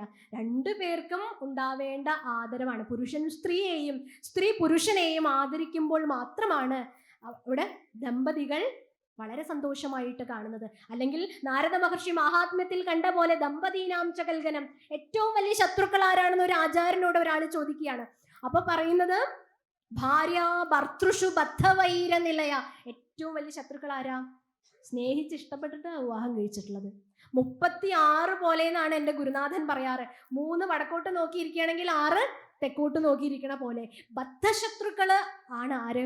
ഭാര്യയും ഭർത്താവും. ഇതാണ് ആചാരത്തിന്റെ അകമ്പടിയില്ലാതെ, ഇങ്ങനെയുള്ള മൂല്യങ്ങളെ സമ്പാദിക്കാതെ, ഒട്ടും ബ്രഹ്മചര്യാശ്രമങ്ങളിൽ പാഠങ്ങൾ അഭ്യസിക്കാതെ, ഒരടിസ്ഥാനം ഇല്ലാണ്ട്, ഒരു ഫൗണ്ടേഷൻ ഇല്ലാതെ വീട് കെട്ടണ പോലെ ഗൃഹസ്ഥാശ്രമത്തിലേക്ക് അങ്ങോട്ട് കയറി പോവാണ്. കുടുംബത്തിലേക്ക് കയറി പോകുമ്പോൾ ഈ മൂല്യങ്ങളെ ആരും പകർന്നു തന്നിരുന്നില്ല. അങ്ങനെ അതൊക്കെ നഷ്ടപ്പെടുത്തി. ഇനി അങ്ങനെ ആദരവ് സമ്പാദിക്കണം. ഇന്ദ്രിയ നിഗ്രഹം, ദമം എന്ന് പറഞ്ഞു കഴിഞ്ഞാൽ അവിടെ ഇന്ദ്രിയങ്ങളെ നമ്മൾ നിയന്ത്രിക്കണം. ഇന്ന സമയത്താണ് ഇന്ന കാര്യങ്ങൾ ചെയ്യാവൂ എന്നുള്ള ഒരു വ്രതം വേണം. അതുകൊണ്ടാണ് പാതിവൃത്യം. ഗൃഹസ്ഥാശ്രമം ആശ്രമമാകാൻ കാരണം അവിടെ ഒരു വ്രതമുണ്ട്. പതിയെ വ്രതമായി ആചരിക്കുന്നവളാണ് പതിവ്രത എന്ന് പറയുന്നത്. അപ്പൊ അവിടെ ഒരു വ്രതമുള്ളതിനാലാണ്. അപ്പൊ വ്രതം പാലിക്കുമ്പോൾ ഈ ഏകാദശി ഇന്ദ്രിയങ്ങളെ, കണ്ണ്, കാത്, മൂക്ക്, നാക്ക്, തൊക്ക്, മനസ്സ്, വാക്ക്, വായു, പാദം, പായു, ഉപസ്ഥം എന്നുള്ള എല്ലാ ഇന്ദ്രിയങ്ങളെയും നിയന്ത്രിക്കുവാനുള്ള ഒരു തപസ് അവിടെ ഉണ്ടായിരിക്കണം. ഇനിയോ ശുശ്രൂഷേണ പരിചരണം. ഭാര്യ എപ്പോഴും ഭർത്താവിനെ ശുശ്രൂഷിക്കാറുണ്ട്. ഇപ്പൊക്കെ ഉണ്ടോയെന്ന് അറിയില്ല, ഫാസ്റ്റ് മൂവിങ് ലൈഫ് ആയതുകൊണ്ട് അതിനൊന്നും സമയം കിട്ടാറില്ല. അപ്പോൾ റിലാക്സേഷന് വേണ്ടി വേറെ ശുശ്രൂഷകൾക്ക് അവർ പോവാറുണ്ട്, അല്ലേ? അപ്പോൾ നമ്മൾ പാരസ്പര്യത്തിൻ്റെയും ശുശ്രൂഷയുടെയും സ്നേഹവാത്സല്യങ്ങളുടെയും പാഠങ്ങൾ ഗൃഹത്തിലിരുന്ന് അഭ്യസിക്കാത്തത് കൊണ്ടാണ് പല വഴിക്കും പലരും പോകുന്നത്. കുടുംബം എന്ന് പറഞ്ഞാൽ കൂടുമ്പോൾ ഇമ്പമുള്ളതൊന്നും അല്ല ഇപ്പം, അല്ലേ? പല ഭൂകമ്പങ്ങളും അതിനകത്തുണ്ട്, പല പൊട്ടിത്തെറികളുമുണ്ട്. അതൊക്കെ ഈ മൂല്യങ്ങൾ മനസ്സിലാക്കാത്തതുകൊണ്ടാണ്. അപ്പൊ ദേവഹൂതിയുടെ സ്വഭാവ സവിശേഷതകൾ മുൻനിർത്തി നമുക്ക് പഠിപ്പിച്ചു തരുന്നു ശുശ്രൂഷ. അപ്പൊ ഭാര്യ ഭർത്താവിനെ ശുശ്രൂഷിക്കുക, കാലൊഴിഞ്ഞു കൊടുക്കുക, അവർക്കുള്ള ഫുഡ് സമയാസമയത്തിന് എത്തിച്ചു കൊടുക്കുക എന്ന് മാത്രമല്ല, ഒന്ന് വയ്യാതെ കിടക്കണ സമയത്ത് ഭർത്താവ് തിരിച്ചും പരിരക്ഷിക്കുവാനുള്ള ആ ഒരു താല്പര്യം എടുക്കുമ്പോൾ മാത്രമാണ് അതവിടെ പൂർണ്ണത പ്രാപിക്കുന്നത്. ഇനി സൗഹൃദേന, സുഹൃത്തായിരിക്കണം. നല്ല സുഹൃത്തുക്കൾക്ക് നല്ല ഭർത്താവും ഭാര്യയും, ഭാര്യ എന്നൊക്കെ ഞാൻ പറയണില്ല, സഹധർമ്മിണി എന്നാണ് പറയണത്. ഭഗവാൻ ധർമ്മത്തെ ഏൽപ്പിച്ചിരിക്കണത്, ധർമ്മത്തിന്റെ കടിഞ്ഞാണ് ഏൽപ്പിച്ചിരിക്കണത് ആരെയാ? ധർമ്മപത്നി എന്നല്ലേ എല്ലാവരെയും പരിചയപ്പെടുത്താറ് മുമ്പൊക്കെ. ഇപ്പോഴല്ലേ ഭാര്യയായത്, നേരത്തെ ധർമ്മപത്നി. അപ്പൊ ധർമ്മം ഭഗവാൻ ആരിലാണ് നിക്ഷേപിച്ചിട്ടുള്ളത്? സ്ത്രീകളിൽ. അപ്പൊ നമുക്ക് സന്തോഷിക്കാം, അല്ലേ? മറ്റൊരു കാര്യം കൂടി നമ്മൾ നോക്കണം. ഭർത്താവ് എന്ന് പറഞ്ഞു, പ്രത്യക്ഷ ദൈവതം എന്നാണ് പറഞ്ഞിട്ടുള്ളത്. ഭർത്താവിനെ പ്രത്യക്ഷ ഈശ്വരനായി കണ്ടുകൊണ്ട് ധർമാധർമ്മങ്ങളെ തിരിച്ചറിഞ്ഞ് ജീവിക്കുമ്പോഴാണ് സഹധർമ്മിണിയാവണത്. അപ്പോൾ ധർമ്മപുരുഷൻ എവിടെയും പറയാറില്ല, ധർമ്മപത്നി എന്നേ നാമം കൊടുക്കാറില്ല. അപ്പൊ സ്ത്രീകളെ വളരെ ഉജ്ജ്വലമായിട്ടുള്ള കാര്യങ്ങൾ ആരെ ഏൽപ്പിച്ചിട്ടുണ്ട്? ഈശ്വരനെ ഏൽപ്പിച്ചിട്ടുണ്ട്. അപ്പൊ ആ പന്ഥാവിലൂടെ നടക്കണം. അടുത്തതോ വാചാ മധുരയാചപോ. ഞാൻ ഇവിടെ ഇരുന്ന് പറയണ്ട്, ശ്യാംജി ഇതൊക്കെ കേൾക്കണ്ട്, ദേവഹൂതിയെ പോലെ തന്നെ ആണോ നമ്മുടെ വീട്ടിലെ പെരുമാറ്റം? ഈ പ്രസംഗം മാത്രമേ ഉള്ളൂ, അതോ ദേവഹൂതിയെ പോലെ ആവാൻ ശ്രമിക്കുന്നുണ്ടോ എന്നുണ്ടെങ്കിൽ ഒന്ന് നമ്മൾ ശ്രദ്ധിക്കണം. നമുക്ക് എല്ലാവർക്കും ഉള്ള പാഠങ്ങളാണ് ഇതൊക്കെ. ഇരുന്ന് കേൾക്കും, ഇതൊക്കെ ശരിയാണെന്ന് സമ്മതിക്കും. പക്ഷെ പറഞ്ഞ ആൾ ഇവിടെ ഇട്ടിട്ടും കേട്ട ആള് ഇങ്ങനെ വിട്ടിട്ടും പോവുകയാണ് എന്നുള്ളത്. അപ്പൊ മധുരമായിട്ട് സംസാരിക്കണം. അപ്പൊ ശ്രീരാമൻ എപ്രകാരമാണോ പ്രതികൂല സാഹചര്യങ്ങളിൽ തന്റെ ഗുണം വിടാതെ, ധർമ്മം വിടാതെ പുരോഗമിച്ചത്, അതുപോലെ ഏത് കർദമനൊന്നും ശരിക്കും ഗൃഹസ്ഥാശ്രമ ധർമ്മത്തിൽ തപസ്സും ആധ്യാത്മികയും മാത്രമായിട്ട് കഴിയുന്ന ഒരാളായിരുന്നു. പിന്നീടാണ് ദേവഹൂതിയുടെ ആവശ്യങ്ങൾ മനസ്സിലാക്കി ആ പാതിവ്രത്യധർമ്മത്തിൽ പ്രീതനായിട്ട് ഒരു കാമക എന്ന് പറയുന്ന വിമാനം ഉണ്ടാക്കി. അതിൽ 2 പേരും രമിച്ചു, 9 പുത്രിമാരുണ്ടായി. അവസാനം പറഞ്ഞു, എൻ്റെ ഈ ജീവിതയാത്രയിൽ ഈ സംസാര സാഗരത്തെ തരണം ചെയ്യിപ്പിക്കാൻ ഒരു പുത്രനെ എനിക്ക് വേണം എന്ന് പറയുമ്പോഴാണ് ശ്രേഷ്ഠമായ കപിലാവതാരം ഉണ്ടാകുന്നത്. ഭഗവാൻ പുത്രനായി ജനിക്കണം എന്ന് ആഗ്രഹിക്കുന്ന എത്ര പേരുണ്ട് ഇവിടെ? ആർക്കും ആഗ്രഹമില്ല? എല്ലാവർക്കും ആഗ്രഹമുണ്ട്, അല്ലേ? പക്ഷേ അതിനുള്ള പാത്രങ്ങളായിട്ട്, അതിനുള്ള രൂപങ്ങളായിട്ട് ശരീരത്തിനെയും മനസ്സിനെയും ആ തപസ്സിലേക്ക് കൊണ്ടുപോകാനുള്ള ശ്രദ്ധ കൂടി ഉണ്ടെങ്കിൽ മാത്രമേ ഭഗവാൻ ധർമ്മോദ്ധാരകനായിട്ട് ഇവിടെ അവതരിക്കാൻ സാധ്യതയുള്ളൂ എന്നുള്ളതാണ്. അപ്പോൾ ഏകദേശം നമുക്ക് നിർത്താറായി.